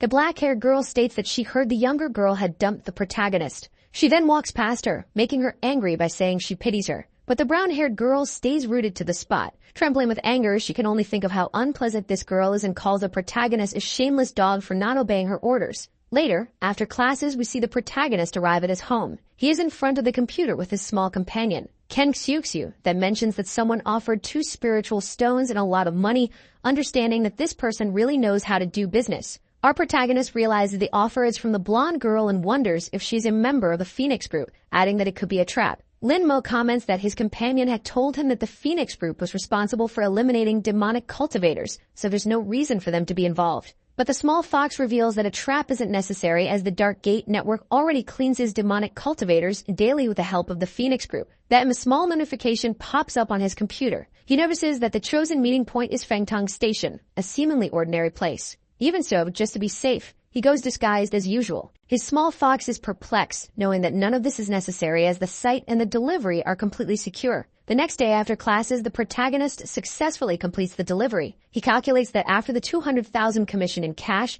he has 700,000 left in the spiritual stones. But still, he hadn't expected the quality of items in this world to be so poor. Our young protagonist then absorbs the raw materials all at once. With a smile, he realizes that at least he can still recover some of his spiritual power. He then takes 2 more talismans that he crafted, thus unleashing a massive dragon from the 2 papers. The protagonist instructs his small companion to sell the 2 on the Dark Gate Network, to which the fox confirms. He can see the comments for people genuinely praising whoever the master was who created these 2 types of talismans. Lin Mo thinks that this world is truly backward in terms of cultivation, and it's strange that they get excited over a simple first-level talisman. Quickly, his small companion becomes excited and perplexed, because someone offered 3 million all at once for the protagonist's talisman. But soon, the price shot up to 4 million in one go. Someone in a fully technological room asks if they've gone mad. They then question how a first-level talisman can cost more than 3 million. Quickly, someone on the microphone states that the invisibility talisman that was sold earlier wasn't ordinary, and that's why they want to find out about the manufacturer. In the blonde girl's house, she looks at her state-of-the-art computer. Quickly, she starts getting even more irritated as she sees something in front of her. Yu Dengman clicks her mouse once,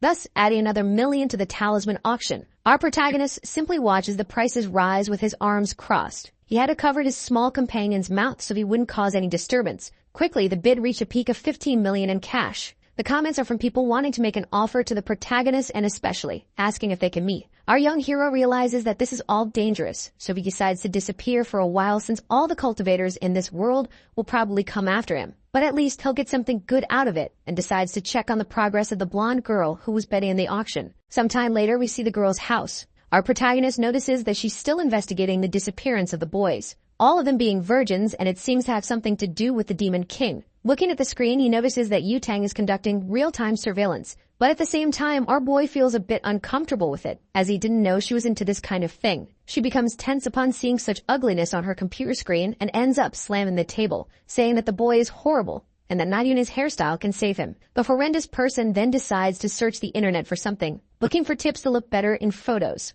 It could be anything that would make him look beautiful, so he still searches for eccentric filters. Other things cross his mind too, such as plastic surgery and facial harmonization, but there's something more. Things like having a flat stomach, long legs, and even removing love handles. Our dear Yu-Tang feels she can't continue living after seeing such an atrocity on her screen. She admits that not even the fat guy is as unbearable as this disgusting person. Sometime later, we see the school during lunchtime. Our protagonist notices that the blonde girl said something irrelevant to him, until suddenly his attention is drawn by someone in front of him. It's the black-haired girl who asks if he wants to play, and if Linmo doesn't want to, that's okay, as she doesn't want an easy win. Silence fills the air as the protagonist looks at the board game. Soon he admits that he isn't feeling well and decides to leave. He acknowledges that he doesn't want to admit defeat, but the young man also doesn't want to take advantage of the situation in any way. Our protagonist then goes to the edge of the terrace. Climbing up to get some air, he thinks that if he wants to obtain the power of Yang, he'll need to create a formation, and the most powerful ones are the demonic ones. If only Linmo had some teeth, and perhaps it would be possible to do what he desires.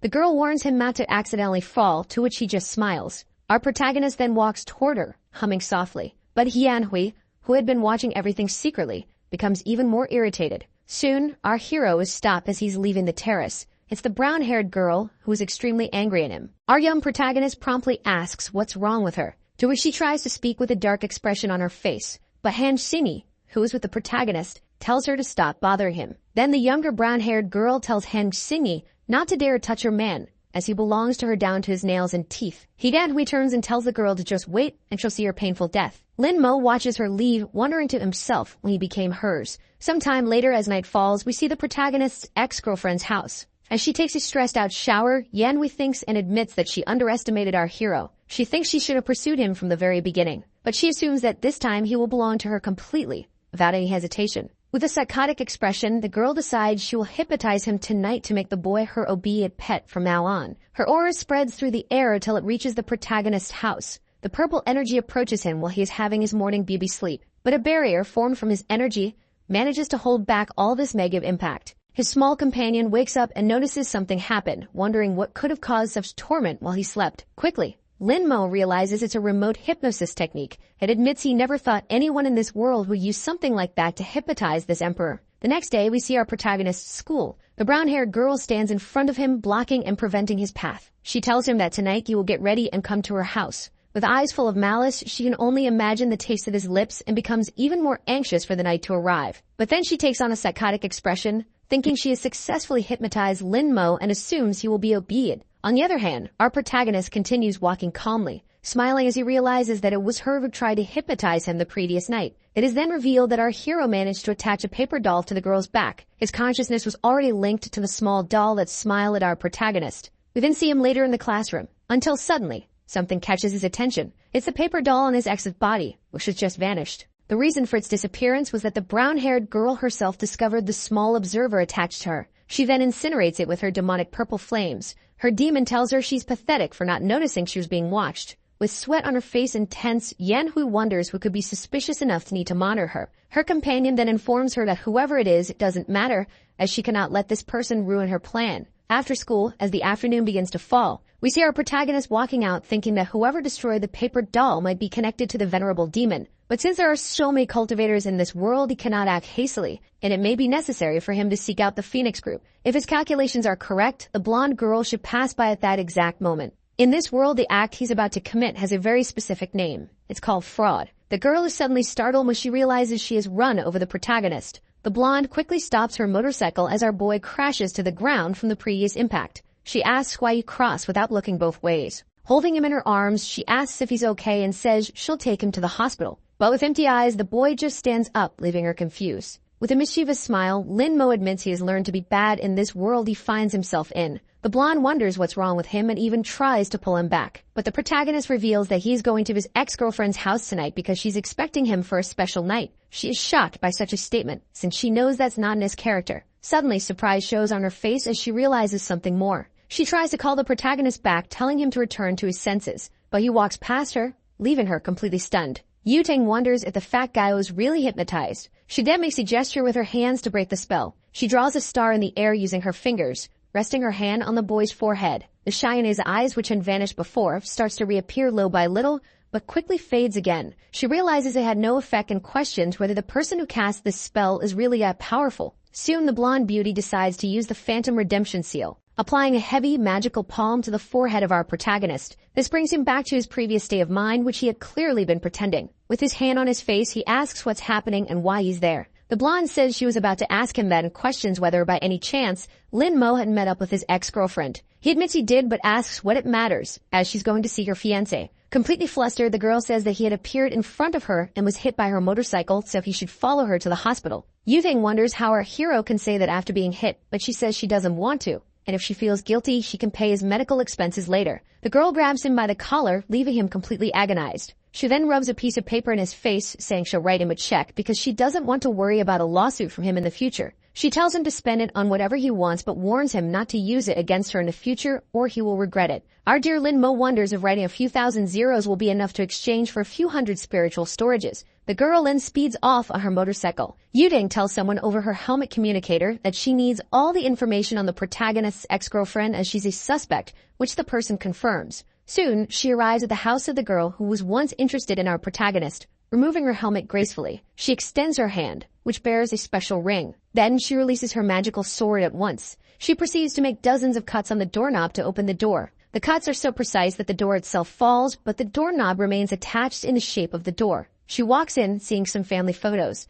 They don't appear to be of her family, but rather of two boys who seem to be her friends. She then reaches the protagonist's ex-girlfriend's room, realizing she's completely obsessed with thousands of photos of the protagonist pinned to her wall. She notices several manuals about our protagonist and decides to see what they are. Curiously reading, she flips through the pages slowly. Her face begins to turn red from the indecency of the contents. She assumes that everything there is very perverted and decides to put an end to it, until her communicator informs her of a new problem. It says that Yanhui has disappeared suddenly and suspiciously. The girl realizes that based on the young woman's plans, it's likely she has something to do with the missing persons cases, and she must inform the team to issue a missing person alert. She then thinks that Yanhui is extremely clever for having devised such a precise plan in such a short time. At the protagonist's house, Mike fully envelops the place. He starts to think he's seen enough, and it's easy to imagine that his ex-girlfriend has some connection with the venerable demon, which is why the Phoenix group must prioritize her. Suddenly, a sound catches our protagonist's attention. It's his cousin, who asked if he's seen the news recently. Promptly, our boy opens the door in a somewhat receptive manner. And quickly, the purple-haired boy informs him that Yanhui is being sought, but our protagonist says he knows nothing as he no longer intends to approach her. Lin ends the conversation with the boy when he is met with a strong slam of the door. The young man insists that he at least check the news happening right at this moment. Our protagonist sees that Yanhui from the Fengsheng Institute is suspected of an abuse case against a young man and is being sought nationwide. He thinks the search team is truly efficient, but there is still no information on the girl. The small fox thinks that this woman is really cruel and extremely foolish for daring to mess with his master. Lin Mo knows that if the venerable demon wants to absorb the yang power of a young man, he will end up forming a well-organized formation primarily of evil origin. Quickly, our young protagonist crouches down and starts rummaging through a box. A small white fox wonders what his master is searching for until he sees a glimmer in his gestures. Becoming even more confused, the small fox realizes that what he grabbed are just some seemingly ordinary wooden boards. Our hero lets out a tired sigh. He then channels all of his energy into the two boards at once. They begin to disassemble and reform into a shape that suits his needs. It becomes a kind of manual compass made entirely of wood. The small fox is astonished that he managed to create such an ancient oriental compass in such a short time. Our boy thinks that, with the venerable demon's ability, it will be impossible for the Phoenix group to find her. That is, unless they use this compass to locate the malignant energy. Our young protagonist begins merging the two boards at once, turning it into a tracking device similar to a radar. A massive explosion occurs, causing a startled cry from the small fox. That light artifact from before now feels heavier with energy after merging with a low-level stone. The fox is stunned by this incredible sight. Quickly, the spoon that serves as a needle to point the direction begins to move. The small servant of our hero realizes that his master is truly powerful, having made a simple board work so effectively as a radar. Our protagonist then asks the small fox to hold it, to which the little spirit complies. He then asks his master what makes this compass so special. Quickly, our protagonist explains that it is used to locate places with the highest concentration of yin energy in the city. Suddenly, something catches the young man's attention, leaving him completely startled. He tells the small fox to hide, which obeys with extreme precision. The boy calmly and silently watches the window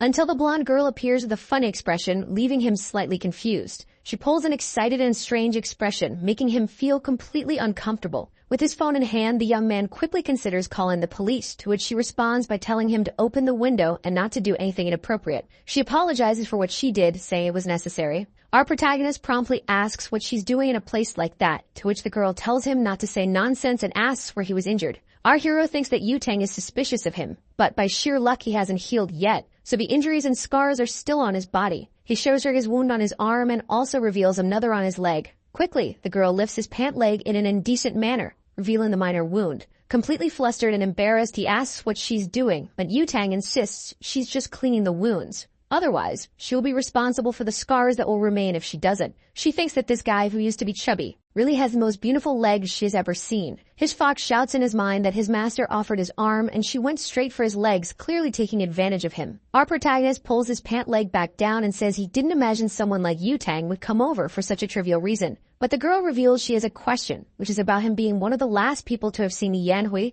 and she asks what she told him. The boy admits he doesn't remember anything that happened after seeing her. The girl then steps back through the window and says that this was all useless, so she's leaving, but the boy wonders why she doesn't exit through the door. Soon after, Lin Mo, being completely cautious, asks her to wait. He finishes by offering to act as bait to help her, if she wants. Quickly, the girl blushes with embarrassment, having seen something seemingly indecent, that being the well-defined chest of our boy visible due to his shirt. She leaves from the balcony, saying she will accept his offer, but our protagonist notices she agreed a bit too quickly. The next day, the sun rises at the school. Our protagonist arrives in his classroom with extreme flamboyance. The girls approach him completely worried as they heard that Yanhui is an abuser and are concerned about what she might have done to him. Our protagonist, being completely cold, reveals that he is fine and tells the two to move out of his way. Suddenly, another girl arrives, telling everyone to come and see as a very handsome guy has just transferred into their class. All the girls quickly move, heading toward the location to learn more about this new person. The girls near the new green-haired boy ask for his name. He promptly introduces himself as Shen Lishan and says that since they are in the same class, they can call him Lele. Suddenly, a few blonde strands catch his attention. The girls persuade him to go with them to a spot at the main entrance, to which he readily agrees. With ulterior motives, the young man reveals that he transferred to this school to investigate the case of Yanhui, but even so, he did not expect to encounter such a beauty. But suddenly, he is surprised to see that she has her foot on the door. She then delivers a powerful kick that rips the door from its hinges. Immediately after, she shouts to her companion not to leave the school grounds as he shouldn't go outside before she does. The green-haired boy is completely bewildered by this behavior and begins calculating the odds of her being completely crazy despite her beauty. After school, as the sun begins to set, our protagonist leaves the premises, still maintaining his usual extravagance. The blonde was waiting for him outside and orders Lin Mo to follow her. The two begin walking down the school hallway, which is completely silent. We can see that he was taken to the school's infirmary so they could be alone. He states that he's already healed, and if she touches his leg again, they'll have to retaliate and restrain her until the police arrive. But the girl reveals she doesn't care about that and asks our hero to look at a document. She reveals that she has a police relative who found the diary about how to take care of our protagonist in Yanhui's house, which is clearly a lie. Even though the boy has read it before, he's still surprised to see some rather questionable fetish details in the pages. Blushing, the girl says that her plan seems to have a detail about observing men and taking them to her house, and apparently, Lin Mo was one of those men. But the protagonist says he never imagined she was a pervert and should have figured it out earlier, so he could prepare himself in case something like this happens. The blonde then says they searched the entire country for her, but still haven't found a trace of her, not even her favorite spots. Our protagonist puts on his glasses and mentions that he remembers Yanhui always liked spooky places since childhood. So she's probably hiding in one of those places. The reason no one has found her is likely because she used some sort of makeup. He says all this while striking an extremely cool pose, to which the girl replies that our hero doesn't need to act like the school detective. Yu-Tang realizes it all makes sense, as she must have used some kind of disguise to hide. She understands that Yanhui really enjoys dark places, so she must have taken many young boys there to practice her dark arts on their defenseless bodies. The girl then says that's all she has to discuss for today, and that therefore our hero needs to leave right now. He gives a mischievous smile at all this. Soon we see his house, where he appears completely defenseless. He has given her the clues, and next time Zhao Yutang will go to the darknet to buy a magic weapon to help find the yin energy. The boy then calls his small apprentice, who quickly appears. Our protagonist instructs him to put the compass he made up for auction on the dark door, which the small fox understands immediately. He begins typing on the keyboard with extreme speed. He decides to set the initial price at 10,000 in cash and publishes it. Then he informs his master that he has already listed it for auction, and it's just a matter of time before they see the results. Ken Xiushu notices that the bidding price is rising abnormally fast, as if it's an item highly coveted by everyone. Quickly, the 10,000 in cash turns into 5 million at a surreal speed. At the same time, we see Zhao Yutang's house, our blonde protagonist. She notices that the price has already reached 5 million in the blink of an eye and continues to rise nonstop. With a cunning smile on her face, she remarks that these people really like to flaunt their money and then declares that they have no money compared to her. Through his observation doll, our protagonist sees that Zhao Yutang is indeed bidding with intense eagerness.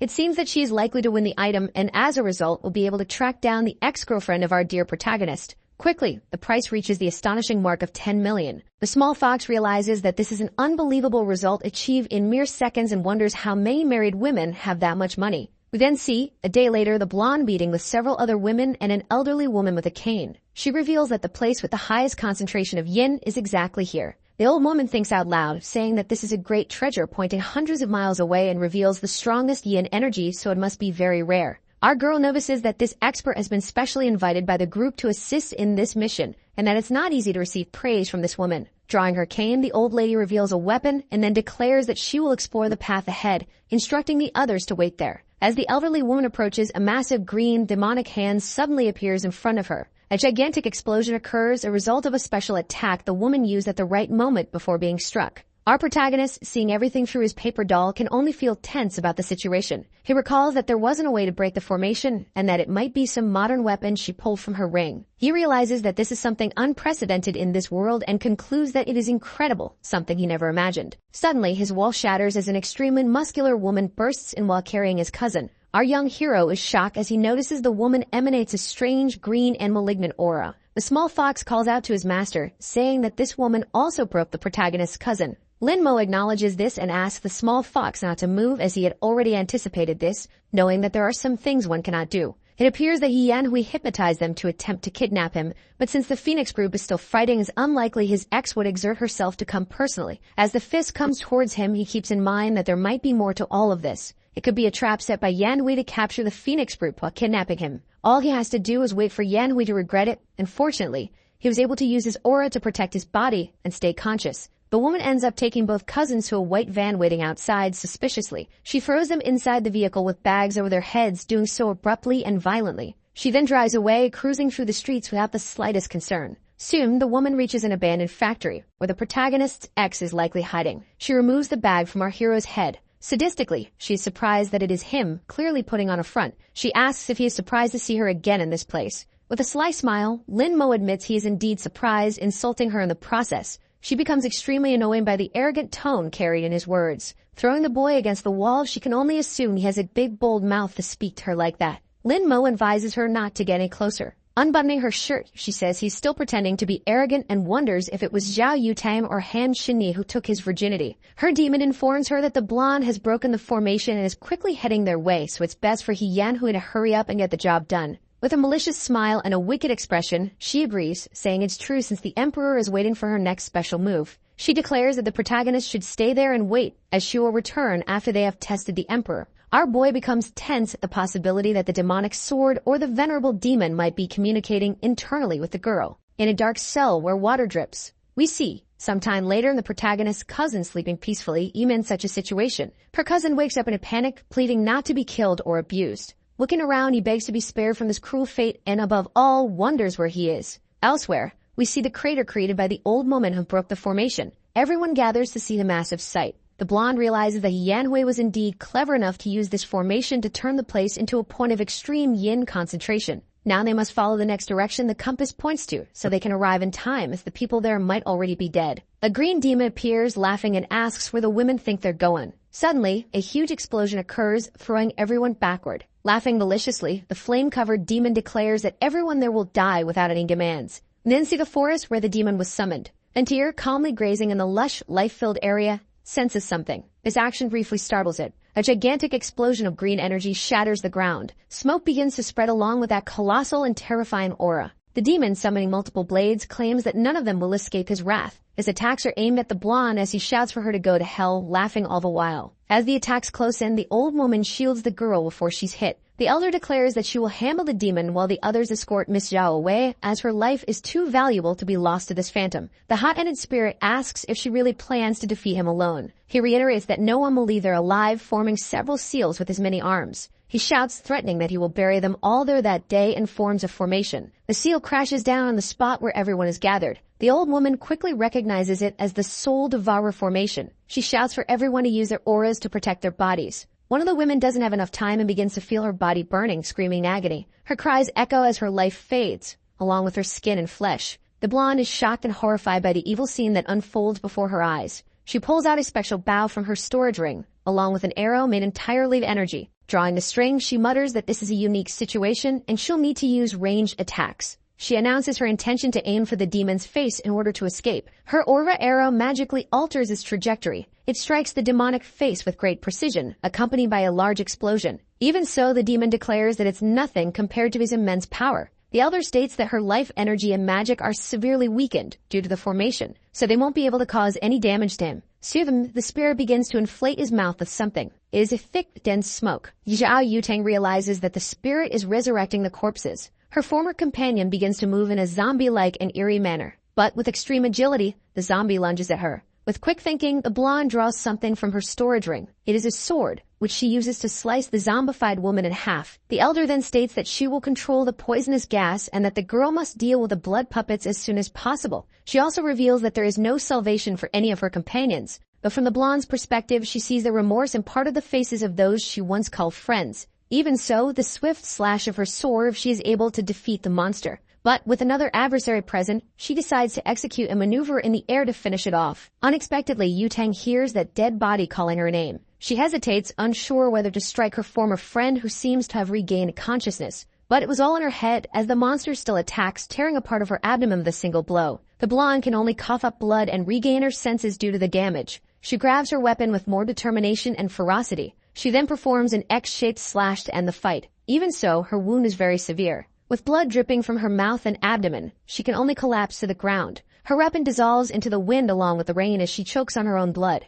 She admits it was unexpected and wonders if these really were blood puppets. Yutang, in her thoughts, questions whether the old woman survived alongside her and thinks that if she had known the danger, she wouldn't have brought so many people. The two hypnotized people who arrive at the scene watch her as one of them pulls out a knife. The elder tries to shout the blonde's name. A spirit attacks her, asking how she dares to be distracted. Behind the barrier, the demon says he is eager to see how long the old woman's turtle shell will last. The blonde, lying on the ground, blames herself, realizing the elder was also dragged into this because of her. The knife flies towards her, ready to end her life. We can only hear her cursing herself as blood splatters into the air. But unexpectedly, the knife doesn't hit her. It strikes the ground beside her. The head of the attacker was severed in an instant. A girl announces that she felt the blonde's vitality fading too quickly and ran over. This is Zhao Hongling, leader of the Phoenix group, who states that it's too early for Yutang to die. Yutang recognizes her as the man beside her stares at the seemingly younger girl. But we are surprised as the man's head flies and the blonde addresses her as grandma. The elder is shocked by what just happened. For the famous Miss Hongling is present. The demon laughs as he realizes that the young girl is merely a backup that came to assist the women. Feeling insulted, the spirit declares that she is just a mortal and won't be able to fight against this sword fragment. He claims that even if the emperor himself were there, he would stand no chance.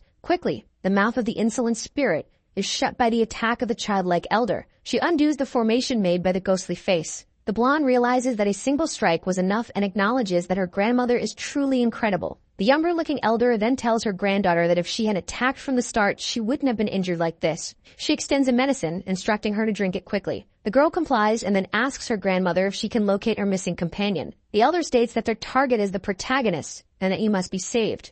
She reassures her granddaughter, saying that she knows everything, that she doesn't need to worry. She should focus on resting. The girl feels confused about resting until her vision begins to blur. As she falls asleep, the younger elder calls the older one, who promptly responds. The elder questions where the companion her granddaughter mentioned is. The old woman responds that based on her and Yutang's guesses, he should be in an area with an abundance of extreme yin energy. The younger-looking elder with her sword in hand states that there's no need for further explanations. She then asserts that she can still find the place with the greatest concentration of yin. Amusingly, the sword begins to float as she tries to ascend, but she soon falls in a presumptuous and even ridiculous manner. She orders everyone to move quickly, as they need to take the blonde back to HQ to treat her wounds, while the elder will head to the supposed location with the highest yin concentration. She then darts toward the location, saying she'll see them later. We then see the abandoned factory where our protagonist is held. His ex-girlfriend, now possessed by the demon, begins performing a ritual. The fox, alongside the protagonist, asks what she is doing. Our protagonist explains that she is absorbing the yang energy from these men to increase her power, and the price is that she will age. Suddenly, something grabs her attention, a massive surge of energy. She questions who is disturbing her at this moment. Then we see the blonde's grandmother outside. Hyanhui opens the door with a scowling, anguished expression. She asks what a young girl is doing there, and more importantly, if she's injured or lost. The younger-looking elder calls her auntie and says that the little bastard is inside. Confusion is evident on the face of the protagonist's ex-girlfriend at this statement. Inside the building, the small fox asks if it's safe to knock him unconscious again as soon as he wakes up. But our protagonist explains that there's no need to worry since he's quite resilient. Suddenly, a massive explosion occurs, startling him. Something flew from the doorway and crashed into the wall. It's the protagonist's ex, now impaled by the enormous sword of the little girl. Floating in the air, the girl remarks that they are just getting started, so Yanhui shouldn't be complaining. Sitting on the sword, the small girl questions whether the older girl won't respond. The ex, taken completely by surprise, asks the younger-looking one to at least put up a fight. With her hands covered in green energy, the ex-girlfriend begins to pull the sword from her chest. She yanks it out and curses, throwing the sword upward. The little girl hovers in the air, watching the scene unfold amusingly. The ex throws the sword and yells for the brat to go to hell. The attack is powerful and incredibly strong. Even so, the woman in her chest starts throbbing in pain, while her shirt struggles under the weight of her chest. She wonders who this brat is. Perched on the sword, the younger-looking girl asks if that's all, as the fight seems to be reaching its end. The ex-girlfriend then asks her demon what she should do since she is no match for her. But when she receives no response from the demon, she remains confused. We see a scene from a day ago in an unknown house. The protagonist's board game partner is staring at herself from the past. Both seem uncomfortable with the strange connection. But soon, the silence is broken as the girl lets out a sigh. She reveals that she's tense because this is the start of the 146th game. But suddenly, something explodes in her mind, grabbing her attention. It's the strong cry of a demonic sword. We see a distant cabin in the forest, seemingly isolated. The boy in the demon's grasp starts screaming for release. He then asks if the entity knows who he is. He reveals himself as a member of the celestial demonic sect. The demon isn't surprised and even recalls that the young man indeed belongs to the celestial demonic sect. But he informs him that such a sect, as fertile as it is, won't be difficult for him to massacre. With tears in his eyes, the boy realizes that this Kai is extremely powerful, and so he cries out for help. Suddenly, a massive explosion occurs at the entrance of the demon's residence. We see a huge trail of dust rising and falling at the now open doorway. A leg steps through. It's a woman who just entered. She stomps the ground with a strong, imposing force, almost as a threat. The spirit recognizes that this Kai is unusual. It belongs to someone unique. The figure before him is, in fact, his long-awaited mistress. Crying into the flushed face, he starts shouting for her as he runs toward her. The girl pushes him away with her foot, telling him to stop making such a fuss, to which he agrees. The girl identifies him as the demon allied with Yanhui. He confirms, stating she's right, and admits that the familiar feeling of being stepped on is indeed his mistress. The girl hears someone pleading to be saved. It's the boy from before, who explains that he is the son of the patriarch of the celestial demonic sect, and therefore, if she lets him go, he will do whatever she wants. He explains that the sect specializes in cultivating magic and is no less powerful than the Phoenix group. The girl appears surprised by this statement and approaches. She sits on the demon, stating that she doesn't lack men, only dogs to obey her. She instructs the flame spirit to keep the boy alive, as he is a good lad, which the spirit confirms. The green-haired boy thanks her for sparing his life. But with a blank stare, he declares that now that his life is spared, he will be her slave. However, he quickly falls asleep, enraging the demon, who tells him not to be disrespectful and idiotic toward his mistress. The spirit then explains his plan, to take Yanhui as his host in order to regain his strength. Currently, the demon is hiding in an abandoned factory, and at the current pace, he estimates he can recover his strength in less than 10 days. The girl then asks if Yanhui is completely enslaved to his control, to which he confirms, saying she is a lustful woman and therefore easily manipulated. Our young lady remarks that this isn't the best plan, but it will work for now, and regardless, she needs to find someone named Lin Mo. In the end, Han Sinyi reveals that there is a game that hasn't ended, so she cannot allow anything to happen to her other challenger, which the demon acknowledges. The spirit then advises that his mistress should collect the fragments as soon as possible, since the situation is growing larger and worse by the second. But the girl insists there's no rush, as the emperor has also come to this world, leaving the demon utterly shocked. She explains that the memories between the fragments of the demonic sword do not communicate with each other, but some time ago, she sensed a breath from one of the fragments. However, just as she was about to reach it, the sword's key was completely dissipated by a stronger key she had only seen in the emperor in 1,000 years. The demon considers using Yanhui merely as bait to lure the emperor, then orders her to go and kill that brat. She questions how she's supposed to kill the girl, admitting that she's never been in a major battle since childhood and knows nothing about martial arts. Soon, the younger-looking girl decides to use her secret sword technique. The protagonist's ex claims she doesn't even know how to fight or engage in combat, so the demon decides that she is useless and takes control of her body. Her pupils dilate into a different shape as she says that this is something special. She declares that the old woman is a waste and therefore she cannot be allowed to live even a second longer. With sinister laughter, the spirit charges forward with the girl's body toward the younger-looking one. Suddenly, a sword flies toward his back while he keeps a bizarre grin. The spirit manages to deflect the sword with a sidekick. Laughing, he grabs the weapon, claiming it as his own to use however he pleases. Tossing the blade, he asks if the grandma likes playing with flying swords. He then launches the second sword, saying he's returning it to her since she seems to enjoy these silly games. The small girl protects herself using a purple spiritual barrier, deflecting the attacks in another direction. The demon summons an artifact announcing that he's going to give her a second gift. It's a giant viper, charging toward the small grandma in an instant. The girl seems impressed, acknowledging that it's a long-lost secret technique, but unfortunately, its power is much weaker than what's described in the book. As the snake prepares a deadly attack, the girl remarks that since Yanhui is angry, it will be much easier to deal with her. With her sword in hand, she adds that if she weren't always crying, she would be ashamed to kill her all at once. Due to her immense weakness, the snake bites down and receives a direct slash to its mouth. It's split apart by the girl's massive strike, launching its head into the air. Suddenly, the enormous energy that was shooting from the serpent's mouth flies toward the sky. Its form begins to disintegrate as its technique is completely defeated. In the sky above, someone observes the entire scene. It's the protagonist's board game companion, watching everything in her demonic form. We see ex-girlfriend's face distort as the spirit leaves her body and mind. The purple energy exits her body, gathering into a single point. It forms a fragment of the previously lost sword belonging to the demon girl. The younger-looking elder declares that it finally abandoned its host to stop being useless. She admits she never thought it would be a sword, much less a simple broken sword, and thus feels a bit disappointed. But soon fear grips her, as the sword seems offended by being called broken. The protagonist's companion remarks that it's quite shameless to kick a dog when the owner isn't around, and that the sword should be more careful. The girl, sweating profusely from tension, recognizes this key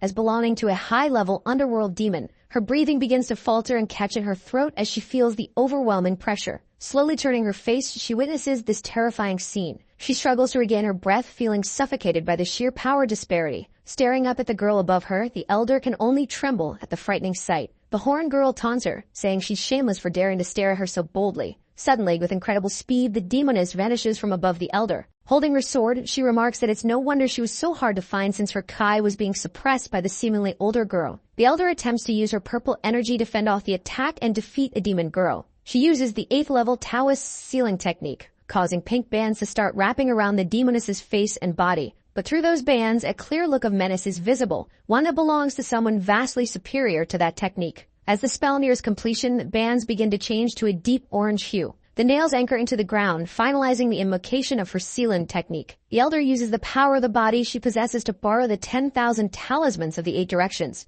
She initiates the suppression of evil with the 10,000 talismans to seal the demon as well. Despite this, pink energy emanates from the massive seal. Still tense, she uses 4 celestial flames to enhance the spell's effectiveness. She then invokes the red lotus seal of the infernal sky to support the process. She completes the seal, closing off the demoness entirely. She begins reciting a higher vow, using the law of equality to make all demons tremble and hide. She decides to combine her techniques to perform her final spell. The energy made Buddha clasped its hands in prayer as its tears fall. Suddenly, a crack appears, spreading rapidly. The enormous statue that just emerged begins to shatter deeply under the power of the sealed being. This was not the outcome she expected. It simply should not be possible. A bright red light starts emanating from the figure. She recalls hearing that Hongling is the strongest fighter and that no one can surpass her, but she isn't impressed by the so-called strongest fighter's power. It's time to end this brat's fun. Despite feeling apprehensive, she says things aren't over yet. But standing beside her, the strange woman is already at her side, curious about what's supposedly not over. At that moment, the girl realizes she's in serious trouble as her abdomen has been sliced without her even noticing. The demon woman remarks that when she says it's over, it really is over. She continues on her path while the poor redhead of modest stature collapses to the ground. She laments to her master that the body she currently possesses is too weak, and even with total control, she would be incapable of using a fraction of her true power. Sweating coldly from the blood loss, the modestly tall woman struggles to reach for something. She needs to retrieve her blade to try and do something. After all this time, she should have noticed by now. But even with her there, it still hasn't appeared. The well-endowed companion looks back, seeing the blade approaching her, but she is unimpressed. She simply prepares to deflect it with her own weapon. The metal seems like butter against her blade. She had hoped to use Yutang to understand what she intended to do, but it's a pity that she's useless, not even fit for testing. This makes her sigh in slight frustration at the ease of her challenge. In the silence, she shouts out for the immortal emperor. She's certain he's already seen enough and could show himself and step out of hiding. Provoking him, she says that he must have become like the men of this world, a great coward. The strongest man is mediocre, incapable of ruling the world with such small power. If that's the case, it's simply disgusting. Starting with this modestly tall woman, she shouts again, so all those hiding can hear. If she's not stopped now, she'll take everyone on a first-class, one-way ticket to find out if there's life after death. As the demoness begins her countdown, she warns that if anyone plans to intervene, they better hurry up because she's counting to 3. One of the women covers her mouth to stop herself from saying anything. The young man remains in his cage doing nothing. The demoness starts her count. A drop of water drips onto the boy's head and he appears oblivious to the situation. Suddenly, he decides to pay attention. 2 seconds have already passed in her countdown. Then a desperate voice shouts, pleading not to be sent to the world of regrets. On the ground, the small figure writhes in agony. A silver-haired woman continues to hold her mouth shut. Meanwhile, the demoness is delighted with this reaction. But since nothing was done, the countdown ends and a massive pillar of energy shoots up into the sky. The area becomes the epicenter of a powerful manifestation of energy. Before her, a mighty vortex forms. Its light is so intense that one must shield their eyes to avoid being blinded. Finally, the one she had been waiting for appears in the place. This makes her happy, as she is sure the immortal emperor has not died and is still alive. Far away, someone questions what has happened to the sky. Looking at the camera, they note that a pillar of light has formed at the abandoned factory. You know it's a cold day, the area around the light is incredibly hot, pushing away the rain. Anxious about what's happening, he grabs the phone from the person recording. He shows that the light has cleared the sky, speculating that it could be a beam from a satellite. Then he notices something emerging from the clouds. Someone else is watching the live stream. She becomes annoyed when the transmission signal cuts off as the beam appears. Inside her home, someone asks if she has done her homework since she spends all day on her phone. She insists she has completed her assignments. Humsi, the location where the beam appeared, is far from her, and it's where Lin Mo currently resides. First the search for Yan Hui and now this pillar of light. It's been a long and restless day. As she opens the door, the emperor appears, pushing the demoness by the head. Even after they've left, the wind continues to blow through the area. Fine Lady Air settles, but the window is shattered. The girl has no idea what just happened there. They simply cross the entire building. The demoness taunts him, saying that without the sacred sword, he is like an old man without tadalafil, completely useless. Delivering a blow, she declares that he is now nothing more than a punching bag. The force of the impact sends him crashing to the ground, destroying nearby buildings. Not satisfied, she begins to gather aura between her hands. She's preparing a massive attack. As she charges it, she chants an incantation. That dark power pierces the sky like a sword. A peculiar shape starts to appear above. Among the clouds, they look like a giant pair of eyes. It reveals itself as an enormous creature, similar to a giant snake. Opening its massive jaws, it releases a beam of energy aimed at the immortal emperor. From above, she's incredulous that he was unable to dodge the attack. But soon as she realizes that things did not go as planned, he remains unscathed. She hadn't expected him to have such a strong protective seal. It's not fair. He knew demon kings were cruel, but it seems their descendants are even worse, showing no regard for innocent lives. Observing her, he realizes that the apple doesn't fall far from the tree, and the son is just like the father. This enrages her, as she believes someone like him has no right to interfere in her family's affairs. The serpent launches a massive attack directed at the city. She shows no concern for the civilians and states that they may live only if the emperor dies. The serpent gathers more energy, closing its mouth. This time it strikes the ground with a continuous beam. It shoots through the entire city in a straight line. Wherever the beam passes, the destruction is total, and flames burn without cease. From above, the demon king watches her handiwork with satisfaction. She's pleased as the emperor's defenses have now cracked, and she waits to see what he's capable of doing. He begins to channel energy into 2 of his fingers. He moves them delicately.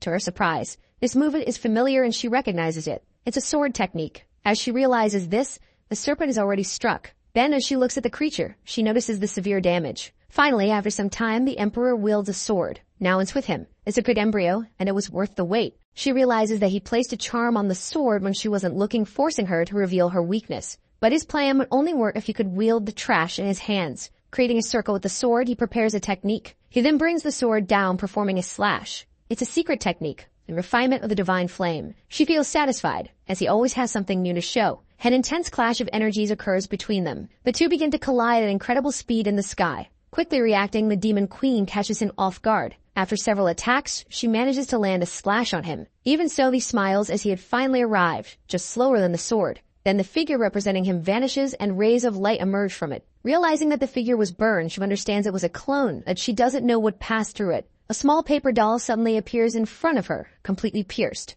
Meanwhile, 2 combat planes approach, unleashing bursts of gunfire. She assumes this is also part of the Emperor's plan, but modern weapons lack any aura. They are just high-speed projectiles. Unimpressed, she makes a move with her sword, mockingly calling them brave. Still, one of the planes manages to evade the aura attack. It launches a missile toward its target. However, to her, that attack is far too slow. But the missile corrects its trajectory. This catches the demon queen off guard. She is engulfed in a massive explosion. The target is locked and the planes continue their assault. A barrage of missiles explodes upon impact. Everything is going according to his plan, but he knows modern weapons won't hold her for more than a minute. Without his sword, he isn't a match for her, so he needs something as powerful as his sacred sword. The forging had been completed during the battle. Now only one final and crucial step remains. He sighs as it is time to begin the cooling process. With little fuel remaining, the planes prepare to return to base. Suddenly, an eruption occurs in the city's ground. A massive, shapeless hand rises toward the sky. It grabs one of the planes. Over the radio, the pilot warns the others to get away as quickly as possible.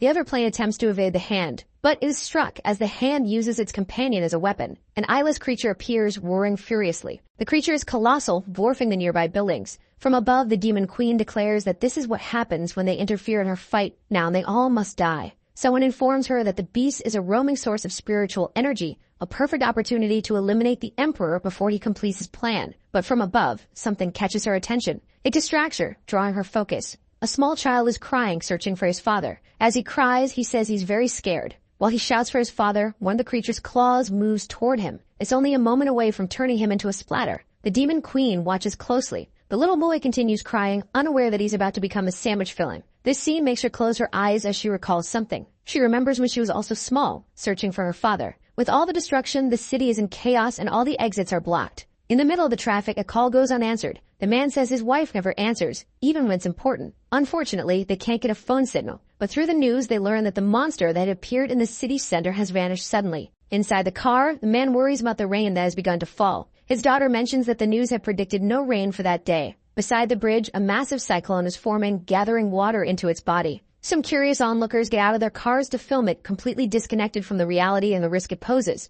At the center of the cyclone is the Emperor's blazing sword. He is manipulating the water. It's how he's cooling his sword. The energy condenses, releasing a shockwave that creates waves in the water. The force of the waves drags cars on the bridge, likely sweeping away the fools from it as well. Afterward, a thick fog forms over the area. The girl exits the car despite her father's warnings to stay inside. She looks toward where the river was and she can't believe what she sees. All the water that had been below has disappeared, as if it had been drained. High above, the Emperor stands before his sword. He reaches out a hand to the weapon's hilt. The moment he touches it, an intense burst of light is released. The light is visible even within the mist. The energy released is so powerful that the fog is immediately dispersed. Now the blade he's been preparing is ready to strike down the unprepared. He looks at the fruit of his effort. It had been a long wait. In the mist, the demon queen states that he has been playing the fool while holding a child's hand. She says she wasn't waiting there for him. The little kid smiles because he's finally found his irresponsible father. They embrace and the demon queen tells the adult to get out of there because it's not safe. She doesn't like driving out fights, so she plans to end this quickly, just as they did in her previous life. The Emperor agrees with her. Positioning her sword above her head, she begins chanting an invocation for a powerful barrier spell. Not to be outdone, the Emperor also summons an entity, but his is adorned with sacred colors. She swings her sword, launching a dark attack. The Emperor responds with an attack that resembles a Shonen hero's energy. The energies clash violently in the sky. This is what she was waiting for. And now that he has his sword, there are no excuses when he loses. Placing his fingers in front of his face, the Emperor begins a prayer. Markings appear on his face and the sword he created disintegrates. Observing this, the demon queen realizes he's using a forbidden sword technique. This is what he used the last time, and she should have prepared her demonic sword for this because in its current state, it's no match. Without the strength to resist his technique, she's struck. A massive beam of light continues to advance toward her. In the sky, a mysterious rift begins to form. Opening slowly, it reveals another dimension. With such power, the sky is tearing apart. Completely wounded and exhausted, she admits it's overwhelming. The Emperor stands before her, watching her closely. Looking at her, he states that a winner has already been decided. But someone interrupts, claiming that the battle is just beginning. Severely wounded, the demon queen mentions what she's seeing. It's the other half of the magic sword. The sword speaks, revealing that it had hidden well to gather its pieces, but the woman possessed many of them. In her injured state, she declares that even that fake sword wouldn't be able to land a fatal blow on her. Soon, she'll recover from her wounds and unlike him, she still has a magic sword. Even if it's a mediocre victory, a winner has already been decided. Unexpectedly, the sword pierces her from behind, emerging through her chest. The sword refuses to take orders from someone whose energy is so weak. Now the two of them will die in this place. The cursed sword intends to start with the weakest one first, telling her to return home, in this case to hell. It charges forward. It violently strikes the spot where the demon queen was. But something is wrong. There are no guts, only concrete. Mockingly, the sword remarks that the emperor played the hero, saving the damsel in distress, but he's just a fool. Barely able to stand, the demon queen asked to be put down as she didn't consent to the touch. Being saved by the emperor is worse than being cut by the cursed sword and more hateful than being a bold woman. Looking at her, he asks her not to act so stubbornly and to conserve her energy if she doesn't want to die right there. He has a plan, but he needs her help. The sword had transformed into a massive monster, and like a nosy gossip, it wanted to know what they were whispering about. This enrages it, as it wants to listen too, since it loves a good piece of gossip. With his eyes closed, the emperor prepares another spell. It's the prison of light, and multiple beams of energy descend from the sky. They strike the sword monster, pinning it to the ground. This surprises the creature, as now not only can it not move, but it also won't find out what they were gossiping about right in front of it. This prison can only be broken with yang energy. Surely a powerful sword like it should be able to use some yang energy. But maybe it can't, as it is incompatible with this new world. The comment infuriates the sword so much that if it had a traditional brain, it would have had a severe stroke. Gathering its strength, it breaks free from the prison, showing off its muscular physique. It's not afraid of needles or underground labs. Flexing its physique, it asks the powerful emperor if he still dares to disrespect a body with only 3% body fat. Preparing a mighty punch, it declares that he has little fin left and is holding a dying horse in his arms. It's shameful, and now it's going to send both of them to hell. However, with the woman in his arms, the emperor snaps his fingers. The monster sword is struck above where its floating rib would be. If it had a liver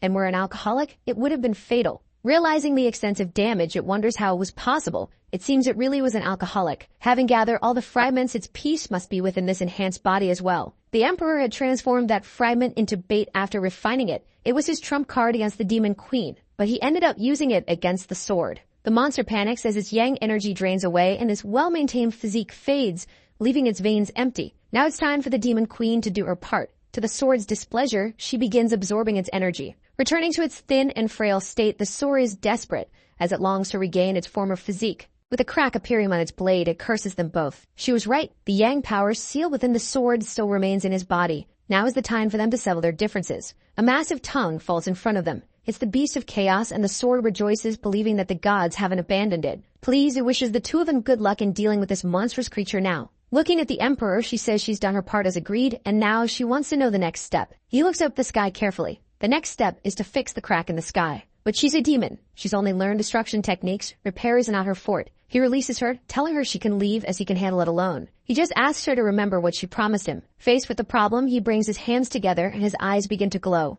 Separating his palms, a small source of energy appears. He releases it toward the creature, commanding it to return to the other side. As he orders the rift to close, the creature is pushed back. Immediately, the crack in the sky begins to seal. Watching all this, the demoness is impressed by such power. With blood filling his mouth, he says it's not that simple. He coughs, completely drained. Doing that left him with not a single drop of energy remaining. Unexpectedly, a hand grasps him, preventing him from being pulled into the rift. The demoness urges him to hold on a little longer. The tradition of demons states that the more lives they take, the stronger they become. But she didn't get stronger after all the killing. She realized her intention was only to provoke him and then bring the people back to life. For some inexplicable reason, this realization makes the demoness blush. Trusting her, he agrees to fix the situation and leave the consequences to her, as he believes in her word. He hoped she wouldn't change her mind after saving him, and now she's literally saving him. With his body halfway through the rift, she tries to pull him back. She warns him that it's closing and that he isn't moving. Realizing the worst is about to happen, she calls out to him again. Calmly, he remarks that even knowing people would live again, she still saved that little kid. Hearing this, she's immediately taken aback. The emperor says a few more things to her, but they aren't heard. Finally, the rift closes, leaving him on the other side. This infuriates her, as she realizes she wasn't strong enough,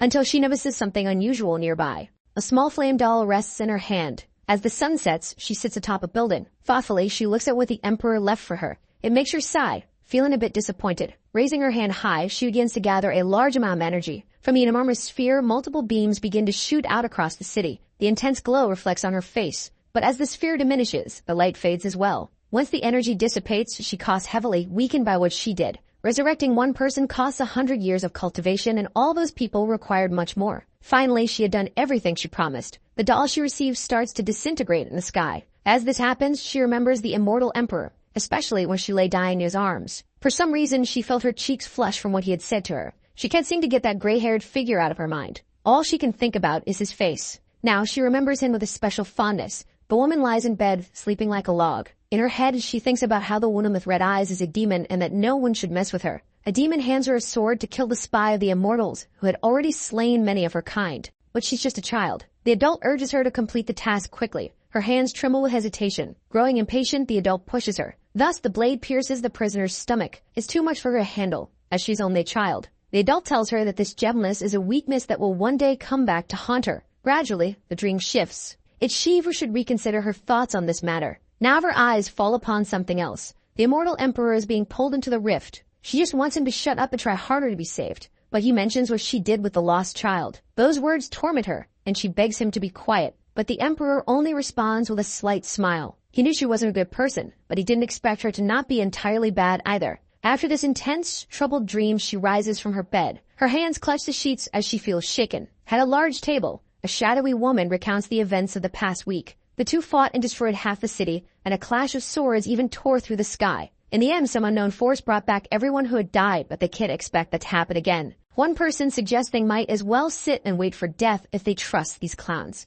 Yang Qianyu questions what else they can do, decides nothing. The Seigyatchi finds it hard to believe that a sword slash could split the sky and open a rift. The sword saint feels embarrassed by this narrative, as she's unaware of any such technique. Like Sinren tells her not to feel that way, as no immortal could create a hole in the sky. The guy who's into body modifications mentions that old man Zhao was wiped out with a single blow, and they wouldn't stand a chance either. Yutang, with her ample attributes, asks her grandmother if the people there had gathered just to complain. Grandma Bayan tells her granddaughter to be more polite, as she has already spoken with another elder about how they plan to handle this issue. Since ancient times, her clan is overseeing oracles, the arms of the divine path that govern the world today, defending the righteous way and eliminating heretics. But the oracle left an enigmatic message. They must drink this tear and do what is right, and they sealed it without knowing its effects. The blonde wants to know what this tear has to do with them and their plans. Her grandmother recalls that when Yutang arrived at the temple, she had so many wounds that her chances of survival were slim, which makes Yutang ask how she's still breathing. The seal they had placed broke, and its contents fused with her. She is now the daughter of destiny from the heavens.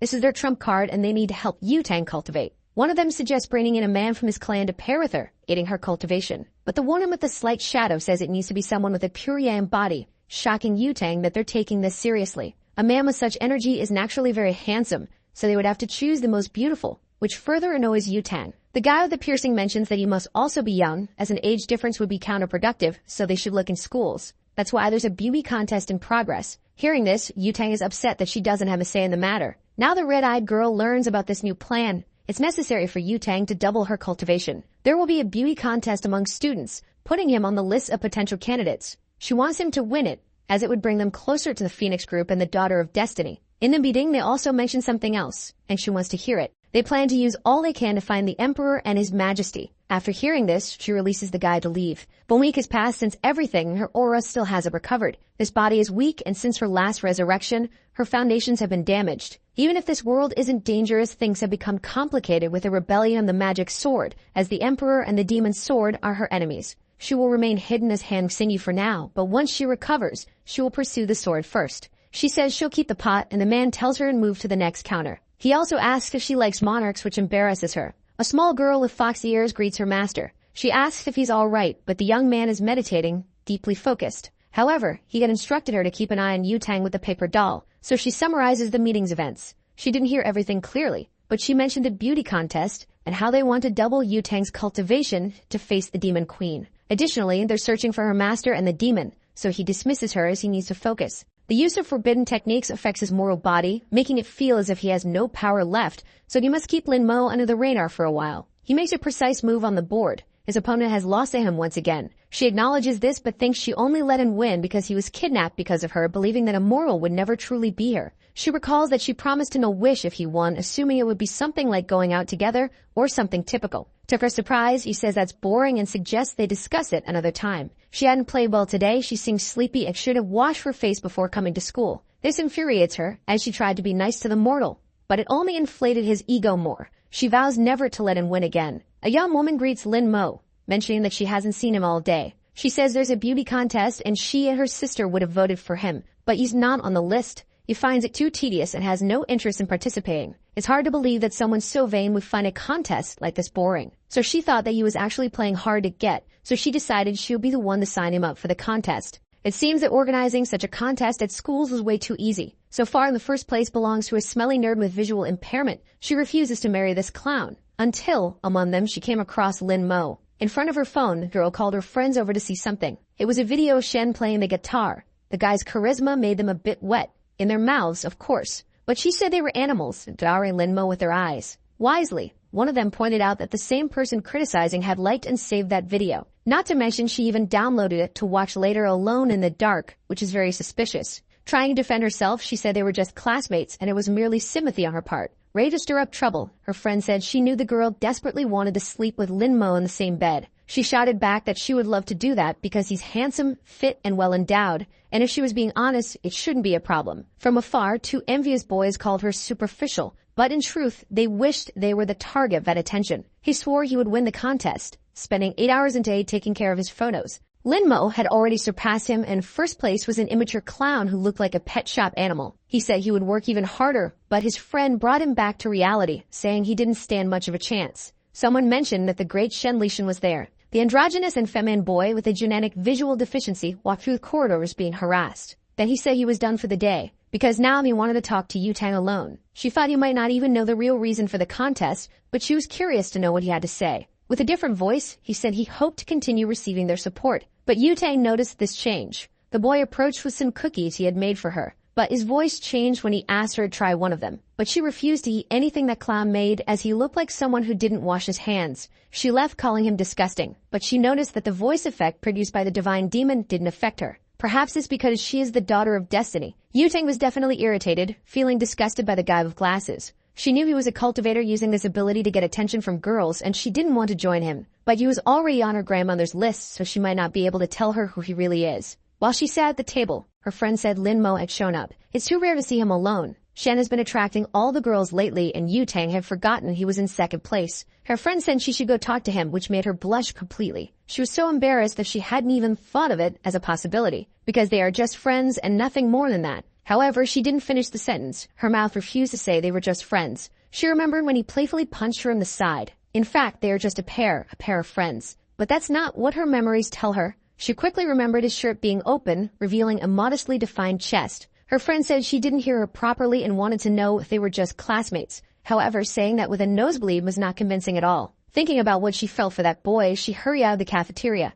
Yu Tang walked down the corridor, completely immersed in her conflicting feelings. Some boys were about to talk to her. Her goal was to take better pictures of him because without that, it would be hard to beat Shen with his voice ability. She had access to the best photographers in the city, and Lin Mo certainly wouldn't refuse the invitation. But as soon as she made the offer to him, he refused immediately, and he even said that if she was so idle, she should get a part-time job. Not to mention she was just bothering him. She should find someone else to do that. And there's an even more important reason. He thought to himself that he wasn't feeling well and needed to spend all this free time cultivating. But to her, he said he had recently been kidnapped and preferred not to trust pearls. This last explanation seemed plausible, and she accepted his words. At the gym, she punched the punching bag with all her strength. Thinking about the situation, she imagined it was all her fault, because she had promised to protect him. She had told him everything would be fine. But in the end, it sounded like she was lying. Because of that, he no longer trusted her, and there was nothing she could do about it. It was a situation that filled her with rage. Thinking about all this, she started sobbing uncontrollably. Imagining marrying that disgusting, almost blind guy was worse than death. She soon became angry again and began beating the punching bag. A woman with huge biceps and a masculine face asked why the gym was empty. The attendant said Yu Tang had reserved the entire facility for herself today. Since she arrived, she had taken off her shirt and started hitting the punching bag, and she hadn't stopped since.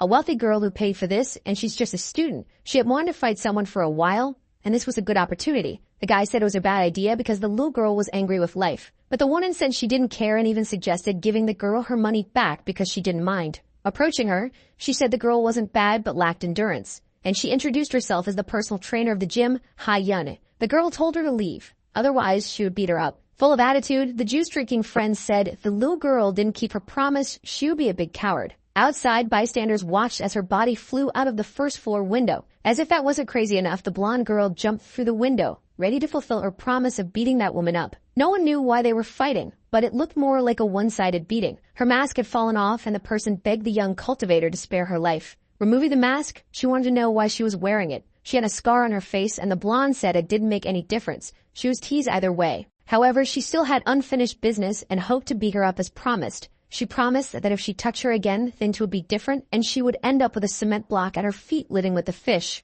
A policeman finally arrived since there was a report of a crime in progress. Seeing the scared woman, he recognized her as a notorious pervert with a bounty on her head. She could abuse an 80-year-old man. Thus, the blonde went from villain to hero in the blink of an eye. In addition to receiving apologies from the bystanders, she also received the reward for capturing the fugitive. As if that wasn't enough, she was even interviewed for doing something so heroic. The next day, she was once again in the cafeteria with the same feeling as the day before. Her friend thought Yutang had called the red-haired girl over to talk about what she did with the fugitive, but that wasn't it. Every time she went out alone, she either earned money or met handsome guys, and her grandma said she needed to find a partner soon. So she wanted to know if she could use this luck to capture Lin Mo. But Lin Mo was known for being cold and calculating, and he recommended that she date Shen instead. Meanwhile, the other one couldn't stop coughing because she had choked. She was confident and only wanted to know everything about him, what he liked, what he disliked, his daily routine, blood type, address, nothing too invasive. It seemed that Lin Mo was the best friend of the red-haired girl, almost like a brother. If she wanted to know more about him, she had better start handing over coins because nothing comes for free. This made the blonde smile at her audacity. If she said something useful, she would get 500,000 yuan.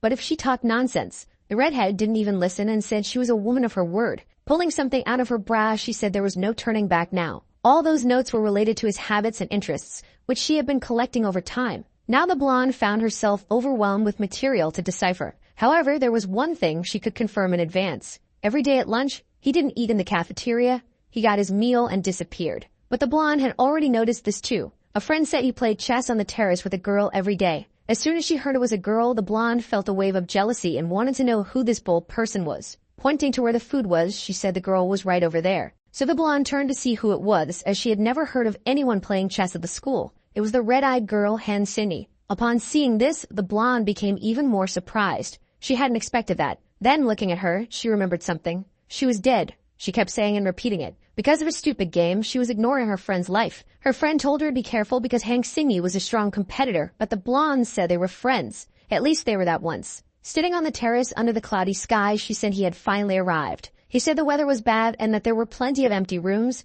They didn't need to stay on the terrace. But their battle started on the terrace, and it would end on the terrace. She asked if it scared him, but he said she was joking and mentioned the forecast for that day predicted rain and snow. So he was worried that a certain girl would get all wet and attack him with her ample, juicy, and abundant arms and attributes. Not to mention that he was recently kidnapped and he doesn't trust girls, but she threw her coat at him so she wouldn't have to apologize if he felt cold in the rain. Lin Mo looked at the coat in his hands, while his colleague watched him, her cheeks flushed. "You remained alert, Fuffle." Meanwhile, the girl turned her face, somewhat annoyed. He wouldn't wear that coat, but she told him to put it on quickly so he wouldn't have to apologize later when he lost. He would only stay there to avenge yesterday's defeat. Next time the weather was bad, he wouldn't come to the terrace. As for her, she just didn't want to be misunderstood. He said the sleeves were short, but it wasn't tight, so she boasted that her bust size was 36. But immediately he asked what number that was, leaving her embarrassed. Anyway, it wasn't the time for her to think about that now, as the rain was approaching. It started raining and the girl was still burning with embarrassment. She said his mouth was cursed, and that it only rained because of him,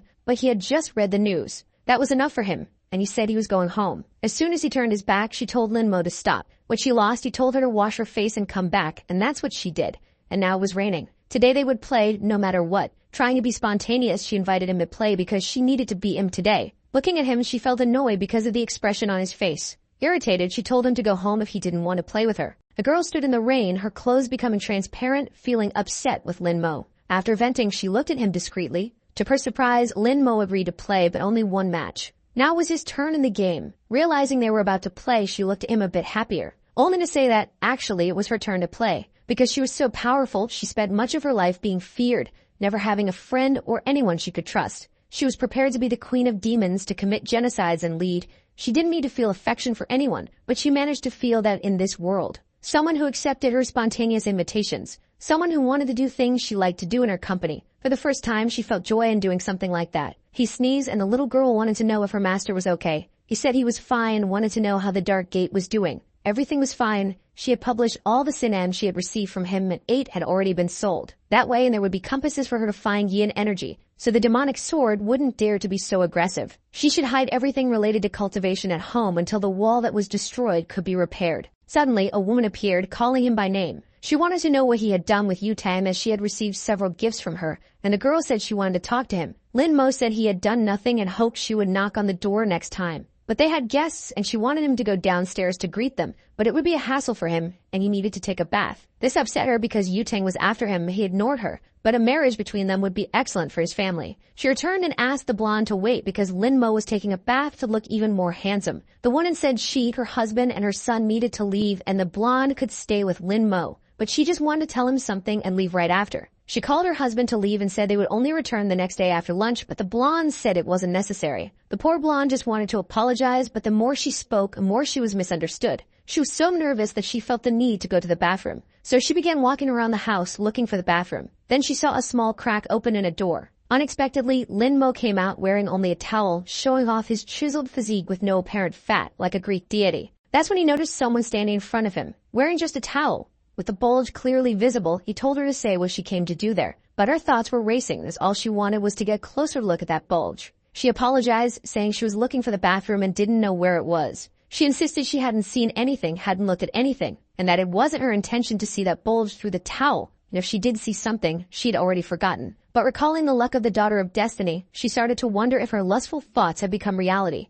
She was sure that something strong and intense was going to happen now, starting with her own feelings. Now she wasn't sure what she was feeling in her chest. Gathering courage, she told Lin Mo that it was still too early for them to do this. Unfortunately, she didn't finish her sentence, as she felt something strong in her chest. It was a punch from Lin Mo, determined to defend his purity from voluptuous women. He had mastered the technique of protecting his innocence skillfully, and he didn't know what she wanted, but it was better if she took care of herself. Back in the room, they had a slightly healthier conversation. The blonde wanted to apologize for being unable to protect him the last time, but for him, that was Yanhui's fault, not hers. Still, the blonde had bought many gifts for him as an apology, hoping he would accept them. He said it wasn't necessary, but if she wanted to pay for the wall repair, it wouldn't be a bad idea. Since it was already late, he needed to rest, and if she was done, she could leave now. So she left his room, carefully closing the door. Outside, she leaned against the wall, frustrated with their interaction. Slowly, she started sliding down the wall, until she sat on the floor. This wasn't the feeling she wanted in her heart right now, and she began to recall all the moments she had shared with Lin Mo up until then. It made her sadder than she expected. Inside the room, he continued doing his pure boy activities that only exist in fictional narratives. Meanwhile, the blonde looked at him through the broken wall. She entered his room once again, calling his name. Being perfectly direct, she asked him to become her boyfriend. She waited, a bit apprehensive for the response. She said she would only say it once. She didn't want to take advantage of him because of the trauma from the kidnapping, and she knew he hadn't even recovered yet. But she ended up stammering when she tried to continue, until she blurted out that she liked taking him out and liked the scent he left in the helmet. These words seemed effective as he started sweating a little. She liked how he defended his purity when he misunderstood her. He was different from the others, and she probably meant nothing to him. But she would dedicate herself, and one day, she would be good enough for him. All those words exhausted her as if she had run a marathon. Lin Mo stood up and started walking towards her. She didn't know what to do anymore, not even if this would push him away. But she was a determined girl and never said anything without thinking. Giving up wasn't something in her vocabulary. Lin Mo was now against the wall, as no man could resist the declarations of a beautiful woman. The boy was sweating cold. He swallowed hard and prepared to speak. He said they had only known each other for 6 months, and even so, she claimed she liked him. He wanted to know if she thought love was something so superficial. But if that was what she wanted, she should pursue it because she was capable. The girl celebrated with great joy. She said goodbye to him as she was heading home, but she wanted him to join her tomorrow for the photo shoot. From the window, he watched her as the blonde walked away, celebrating. The small woman asked her master if everything was okay, and if something was bothering him. She wanted to know why he didn't just say no. She was the daughter of destiny, with all the luck in the world. Even if he was strong, he couldn't stop her. And even if he said no, the heavens would help her get what she wanted. But love isn't just a matter of luck. However, if luck touched his heart, which had been alone for 10,000 years, then there was no reason to stop it. This was definitely something to think about. Love-stricken simple people are just as foolish as anyone else. The next day, they told him to lift the camera. Now he is well-dressed and posing for photos. In another outfit, he strikes another pose. This time, he's dressed as an athlete. The blonde says these clothes don't capture his essence, and that the school uniform suits him best. It doesn't make sense to him, but the blonde insists on the school uniform for reasons she doesn't say out loud. Now he's wearing more formal attire. Finally, they reached the voting results. Lin Mo won, but they didn't know his immediate background, so the boy would need to be tested. One of them wanted to know how they would do that. The redhead was in charge of this, and if she was worried, she should show him to them. She immediately remembered the blonde and the reaction she might have. She set the meeting for the next day at the hotel, at 6:30 in the evening. However, they never said whether they would attend or not. But the world was at risk. They needed to be extremely careful with this. After that conversation, he hung up the call. It was finally time to meet Lin Mo. The employee wanted to know how they would handle what she had requested. She wanted to change of scenery, so he brought 20 school-age girls. He ordered their feet to be tied and their legs to be broken. Then he had them thrown into the sea with stones tied to their feet. None of that trash compared to what was in Yu-Tang's arms. Besides not looking exceptional in the photos, Lin Mo didn't seem special. One of them asked why Ju had a sword if she said she would come in casual clothes. She had never parted with her sword. It had been with her entire life. People from all sects were present, and Hongling's granddaughter was either extraordinary or just knave. Someone warned the gray-haired woman to go easy on the drinks because the meeting was important. She was there to see Hongling, and listening to the blondes screaming all day would be unbearable. They finally arrived, and she was waiting to see what kind of person this boy was. She was immediately surprised by what she saw. The blonde arrived with her companion and asked if she was late. It couldn't be. It was as if she could see right through him. Now everyone was seated at the table. He had come to see if any of them had clues about the whereabouts of the venerable demon. And also because the blonde asked him. But from what he could see, he wouldn't be able to count on the help of those women with lascivious gazes. The old woman said staring at the boy like that would ruin their reputation, and asked Yu-Tang to introduce him to them. She told everyone he was her boyfriend Lin Mo, but he clarified that they were not that. He skipped the individual introductions, saying he would eat and leave. The gray-haired woman said he was quite the treat. She asked Yu-Tang's puppy if he would like to stop eating and have a private chat with her. She heard he liked tea and would like to offer him some tea that only she knew how to make. The aroma was that of golden silk tea. The dishes in front of him were mediocre, and you should try the delicacy she offered. The blonde immediately sensed something suspicious. She noticed a bit of powder fall from under the woman's nail, possibly party powder or something else entirely. The blonde stood up immediately, asking the mischievous woman what she had put in the tea. In her defense, the slay one said that a lady from the Xia family shouldn't tarnish her innocence over something she didn't do. She claimed she hadn't put anything in the tea, and if she did, she would cut off her own head and present it as a gift. But if she hadn't done anything, she demanded to borrow her boyfriend for a few days. Hearing this, the blonde was filled with rage, genuinely furious. Approaching her, pressing her own attributes against the others, she dared her to repeat those words if she had the courage. She was certain the tramp had done something, but perhaps it was just provocation. So she told Lin Mo he shouldn't drink what the woman offered. The other woman insisted that it was up to him to decide what he did or didn't do. Whispering to her, she said that no one in the immortal world knew her true identity, and she was willing to reveal it to everyone. The gray-haired one warned the girl to be careful, as it was by her mercy that she had lived so long. The boy realized that she and Yu was quite the troublemaker and wondered if all female cultivators were like that. Once again, she asked if he would like to have some tea, and indeed it seemed like she had put something in it. It was colorless and odorless, but he felt a strange energy, a kind of venomous parasite, one of the most difficult to distinguish. He couldn't even differentiate them, which is why such a crude method had lasted for so long. Everyone there saw it, but no one did anything. This dinner was undoubtedly a test to evaluate him. If he drank it with his power, the poison wouldn't take effect, which could raise suspicions. But if he refused, they might think he was an expert and would try to confirm it, making his cultivation difficult in the future, as they would always be cautious around him. It was a difficult situation, and he wasn't sure if he could get out of it. But then a hand slammed on the table and grabbed the tea. The blonde drank the entire cup. It was so unexpected that Lin Mo dropped his food from his chopsticks. She drank it for him, hoping they would remember the type of relationship they had if anything happened to her. That was enough, and the old woman said she had brought a treasure and wanted to show it to her. She asked if it wasn't cute, but it was just a strange rat. This rat sought yang energy, looking for people with bodies capable of cultivating. And it seemed they were going to use it to determine if Lin Mo could be her partner or not.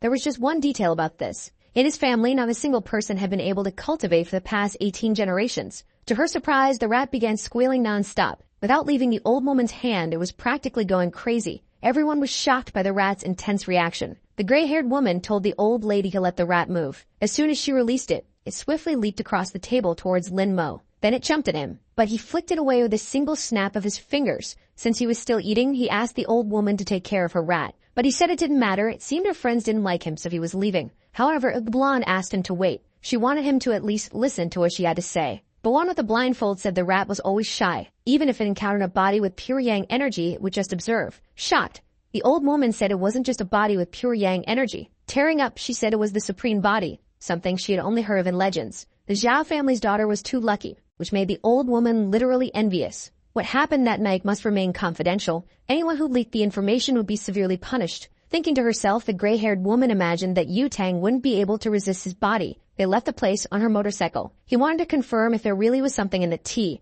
and the blonde said that woman wouldn't dare do anything against her. And since she hadn't come after her, it meant it wasn't anything serious. Distracted, her eyes widened in shock at the sight in front of her. An unfortunate dog crossed in front of her motorcycle. To avoid killing the animal, she made a risky maneuver, preferring to risk her life and her boyfriend's instead of the animal's. In that moment, all she could see was Lin Mo flying through the air, but she managed to grab his arm. The two ended up falling to the ground. The blonde ended up on top of him, and the boy asked if she could get off. Worried, she wanted to know if he was hurt, but he was fine, as falling off a motorcycle only hurts in real life. He looked curiously at the blonde's hands. Throwing snow in his face, she suggested they have a snowball fight. The poison she drank caused some effects. Childish behavior was one of them, along with facial redness and extreme heat in 9 out of 10 cases. A poison that removes behavioral filters, making the victim susceptible to bullying others or having very lascivious behavior. Thinking about this, he looked at the stunning woman who seemed eager to sit on his face. So he agreed to play for a while, as long as they didn't take too long. It reminded him of the past, when he was asked to play all day. Normal people could take a break, but as a cultivator, he shouldn't. She knew that with demons around, he wouldn't do that. In fact, she had been waiting and waiting for him all this time. She was upset. He still wasn't an immortal emperor, but the elders said he had the potential for it. The girl wanted to know how long it would take him to reach that status. Until he attained immortality, lived in paradise, became an emperor, and defeated the demons. Anxious, she really wanted to know how long it would take. 1,000 years, 10,000 years. If that were the case, it was possible the world would end long before. Besides, it was possible he would never marry a mortal like her. All she wanted now was for him to dedicate half an hour of his day to play with her in the snow. After that, she apologized for putting him in a difficult situation. She told him to go on and be the hero he wanted to be. Perhaps in the next life, they could meet again, who knows? Because she will keep bothering him to enjoy the snow with her. The monstrous sword says this generation of cultivators is foolish. He shouldn't have given that place to weak mortals. Since the Demon King doesn't care, he's going to destroy that place. The girl crawls, the air is so heavy she can barely breathe.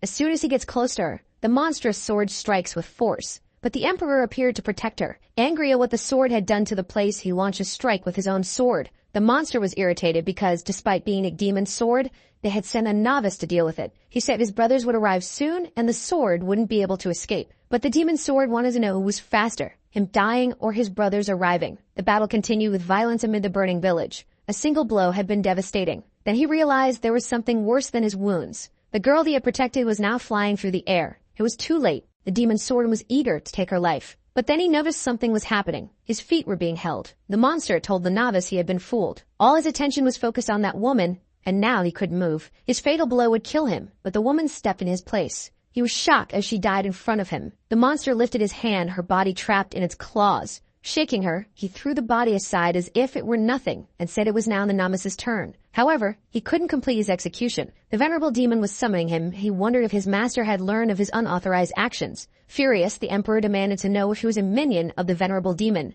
Whether he was or not, it was too bold of the novice to ask him that. He should be grateful to the venerable demon because, thanks to his call, he was now a hero among the mortals. He turned to Yang Miss. She was in shock and asked if she was okay. Barely able to speak, she said the boy had returned. She wanted to know if it was really him, as she could no longer see anything. Crying, he told her it was indeed him, asking her to hold on a little longer because his brothers were on their way. But she couldn't take it anymore and asked him to listen. Behind the bamboo forest at the cliff's edge, he would have to go alone, but she hoped that in her next life she could accompany him. Her last words to him were an apology. The fire continued to consume the forest amid the emperor's mourning. The future demon king told her father that the sword was problematic and that it was only a matter of time before bigger consequences arose. He couldn't continue to shelter something so problematic. He should learn from her. It wasn't bad to kill and destroy. But her father simply gave her a harsh slap across the face. Killing insignificant people or killing bandits is the same thing. Her weakness would cost everything their ancestors fought for, and perhaps she wouldn't be the next venerable demon. He remembered her requests as it was snowing, and how he never had time for that,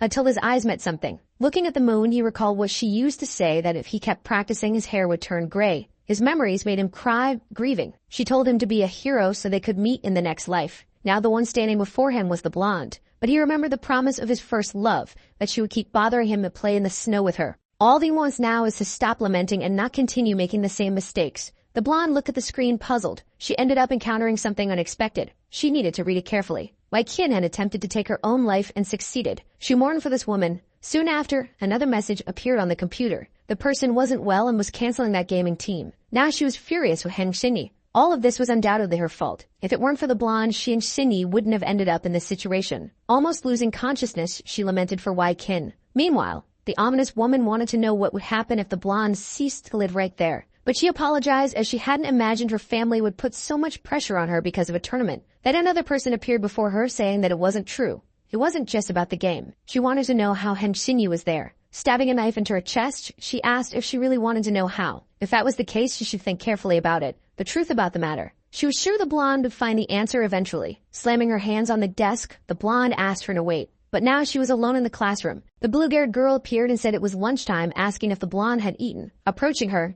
she wanted to know where Linmo was, and the girl said she knew that question would come up, so she prepared in advance. He was on the terrace and wasn't alone. This made her jealousy grow. Seeing that the blonde was leaving, she asked her not to get into trouble. She didn't want to believe that someone like Shinyi was interested in someone of the opposite sex. Besides, she had never heard her say anything about it. She wanted to see with her own eyes what they were doing up on the terrace. Her eyes were in shock. Apparently, it was true what people said. The two were there playing chess. She approached the girl and said that everyone at school knew she liked Linmo, but it seemed like she was unaware of it. But the girl replied that they had been playing there every day since they met, and everyone at school knew that, except for her. The blonde was deeply irritated. Since she was there, she had something to ask her. Something related to her older sister. But the brunette said the question made no sense because neither she nor the blonde's older sister had anything to do with her now. She knew she was at fault, but she just wanted to know why she hated her so much. The brunette stepped even closer to her. Staring directly at her, she said the blonde knew nothing. Curious, she wanted to know what she didn't know and asked her to tell her right away. If she cared so much for Wai Kin, she should search for herself. With her current strength, it shouldn't be difficult. The blonde said that if this was a bad joke, she would make her regret it.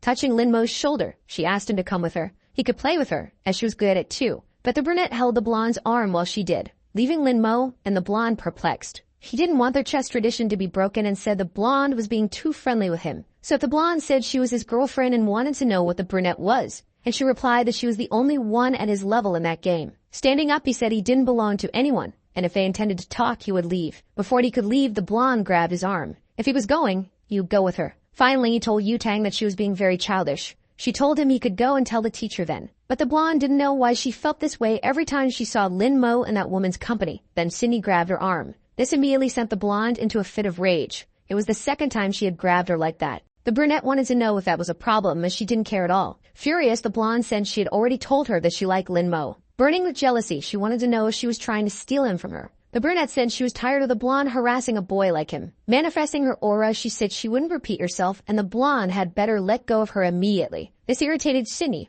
as the blonde was just a daughter of destiny, whatever that meant. But the blonde's irritation kept increasing. Her aura grew even stronger as she was upset that an ordinary girl dared compete with an immortal. Thus, her energy manifested more and more. However, she started to get a peculiar feeling. Her hand was now embedded in a massive rock. It was as if she was facing an enormous mountain. She couldn't move a muscle and had no idea how that could be possible. Knowing the brunette for so long, she couldn't believe she could also be an immortal. Now she watched her with much more curiosity. Nearby, Linmo realized that things were getting complicated. He now doubted who Cindy really was. After the incident, the blonde rode her motorcycle deep in thought. It didn't make sense for Cindy to be a cultivator, but she would now focus on discovering the truth about what really happened.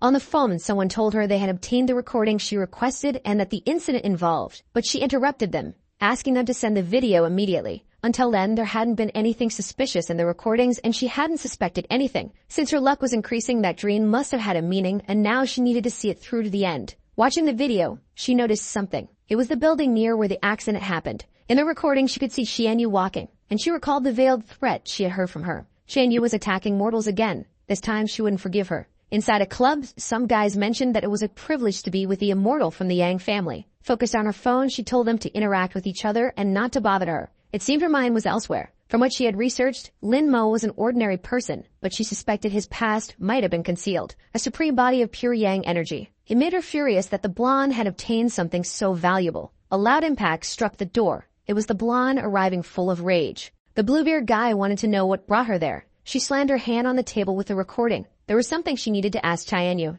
The gray-haired woman said that her family members never changed and that the blonde never had manners. Then she ordered her lackeys to leave. Only the women and the blue-haired guy remained. The blonde wanted to know why she had been with the girl that day. She looked down cynically. She said she didn't know what the blonde was talking about. Since she didn't want to tell, the blonde decided to refresh her memory. In the past, Waikin was part of her team, and they had made it to the finals of the spring selection. The team they defeated in the final was called Heaven's Gate. The gray-haired woman asked if she was supposed to be impressed already. Angrily, the blonde ordered her not to lie. She knew that Xianyu was the leader of that team. Out of jealousy, she had injured Sini and killed Wai Kin. She did it just to spite the blonde and satisfy her sick pride. Xianyu placed a mocking hand over her mouth. She sighed after hearing everything. Then she started laughing uncontrollably. But the blonde, taking the situation seriously, asked why she was laughing. Yu said Yutang was really adorable. She then lit a cigarette patiently. Back then, she was bored and formed a team that ended up losing in the finals. She didn't know anything about the other team and only found out now that it was the blondes.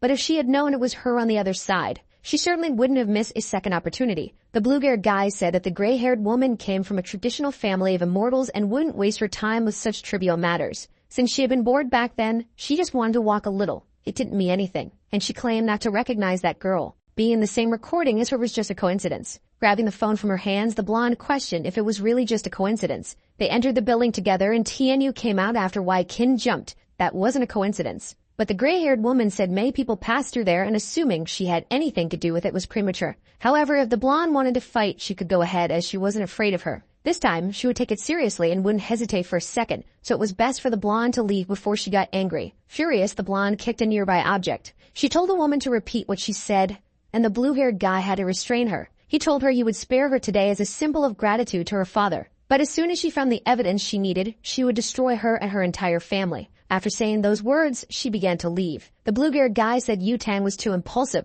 but what she said was serious. With a cold look, the gray-haired woman asked if he didn't believe her. That wasn't what he meant, but it had been a turbulent year, and it wasn't wise to upset the family that supported them the most. Continuing to smoke, she told him he could go and that he didn't mean to wait for her. So he left, commenting that they were all rude. The girl remained alone in the room with her cigarette. Making a call, she ordered them to find out who leaked the recording and to kill the person responsible immediately. After saying this, she slammed her phone on the table. Indeed, she invited the blonde, as she didn't mind killing a few mortals now and then. This time, she would do it simply, brutally, and without scruples. She's determined to kill the blonde once and for all. At a restaurant, he looks at the attendant. She seemed to be showing him the options available. Looking at the fried crabs on display, Lin Mo says that's what he ordered. Hearing what he said, the girl confirms that's correct. Lin Mo wants to know why he received something different then. She explains that it's a special menu prepared by the blonde and the cook had never seen so many refined ingredients before. To Lin Mo, it's completely unnecessary. Standing nearby, the blonde, visibly upset, said as she heard what he said. She explains that it's a delicacy from far away and she'd like his help identifying the ingredients. Since she asked for his help, Lin Mo reluctantly agrees. She claps her hands enthusiastically, delighted by his response. The blonde instructs the cook to bring the other dishes as her friend won't eat there. Knowing that Lin Mo likes to eat in peace, she prepared an empty room for him to have his meal. In response, he simply says she doesn't need to do such meaningless things anymore. Hearing that, she grabs his arm and he glances at her from the corner of his eye. It's not meaningless to her. It's a gesture full of meaning. She's madly in love with him and hopes to deflower him one day. It's filled with meaning and numerous intentions. Hearing her words, he is a bit surprised but then gives her a slight smile. If that's how it is, he's fine with it. As Lin Mo walks away and the blonde notices a pair of feet approaching, she's immediately surprised by what she sees. It's the brunette, inviting Lin Mo to play another game. The blonde steps between them, suggesting they start in the room she reserved for him, and if he wants to play with someone, he can play with her. Seeing this, the brunette comments that the blonde is always like that, assertive, carefree, and always causing trouble for others. She extends her hand and gestures around. There are several students watching what's happening because lunchtime gossip is irresistible. She explains that she did all this so Lin Mo could have peace, but all she's managed to do is draw even more attention to him, not to mention that her body was hurt because of the blonde. After hearing that, the blonde shouted that enough was enough. She shooed the onlookers away, telling them they had nothing to gain by watching and didn't need to stay. After that, she sighed deeply. She finally admitted that she had analyzed her problem with her older sister and knew it had caused her pain. She was aware she had caused trouble for her and understood why she was hated. There was no way she was handing Lin Mo over to her rival. Nor did the brunette want to give up her chess partner. As the two argued, Lin Mo announced that he was leaving. The truth was he was deep in thought about the brunette's nature. Seeing him leave, the blonde tried to get him to stay. However, the brunette extended her arm in front of her. She asked her not to cause more trouble for Lin Mo. Yutang said she didn't care if she was a cultivator too, but she shouldn't use the game as an excuse to stay close to him. If she liked him, fine, but she shouldn't interfere. However, if she was getting close to Lin Mo just to take revenge on the blonde and hurt his feelings, things would get complicated for her. But that wasn't the case at all. Completely blushing, the brunette said she didn't like him. They were just chess partners, nothing more. Hearing this, the blonde let go of the brunette's collar. Since she was being honest and had good intentions, the blonde would let it go. She made it clear that the brunette was no competition for her because she could offer Lin Mo everything, and she wondered what the brunette could offer him. Without hesitation, the brunette said she could play chess with him, which silenced Yutang. Holding her head in her hands, she said she couldn't deal with it anymore. Now she was alone on the terrace without her friend. She reached her hand out across the chessboard. Playing alone was definitely boring. She had played alone for decades, but this time it was the dullest session of her life. She looked attentively at the terrace door. After what happened, he still hadn't arrived, and she remembered what the blonde had said to her about what she could offer Lin Mo. And D, she didn't know how to answer that. All she could offer was a cold turris and a game of chess. Since she had recovered some of her strength, the cold didn't bother her, and Lin Mo, being just a mortal, had been playing with her in the cold without complaint. This left her in shock, as the venerable demon seemed to care about a mere mortal. But as a demon king, if she took the world for herself, she could offer everything to Lin Mo. While she was lost in thought, she heard the door open. She immediately went to see if it was Lin Mo arriving, but it was only a small creature. She didn't know what to think. The cultivators here were weak, and the only real threats were the immortal emperor and the demon sword. Leaning on the railing, she thought some more. In thousands of years, she had never felt this way, anxious, and she wondered if he had gone to the room Yutang arranged. She figured that young people of this era were sensitive, and that maybe he had gone there because of what happened earlier. However, she didn't know why she was thinking about him so much. He was just a chess partner. What the blonde said had made her think. She didn't like him, and she hoped Lin Mo didn't misunderstand her feelings. But she decided she would explain herself soon to avoid any misunderstandings about how she felt. When he answered the phone, she introduced herself. He said he knew she was a good girl and would find someone better, then hung up the call. That was definitely not what she expected. Throwing the phone on the ground, she muttered that he should listen to people before jumping to conclusions. So the video ends here. If you don't want to miss the next part, activate the notification bell, and see you next time on Tob's channel.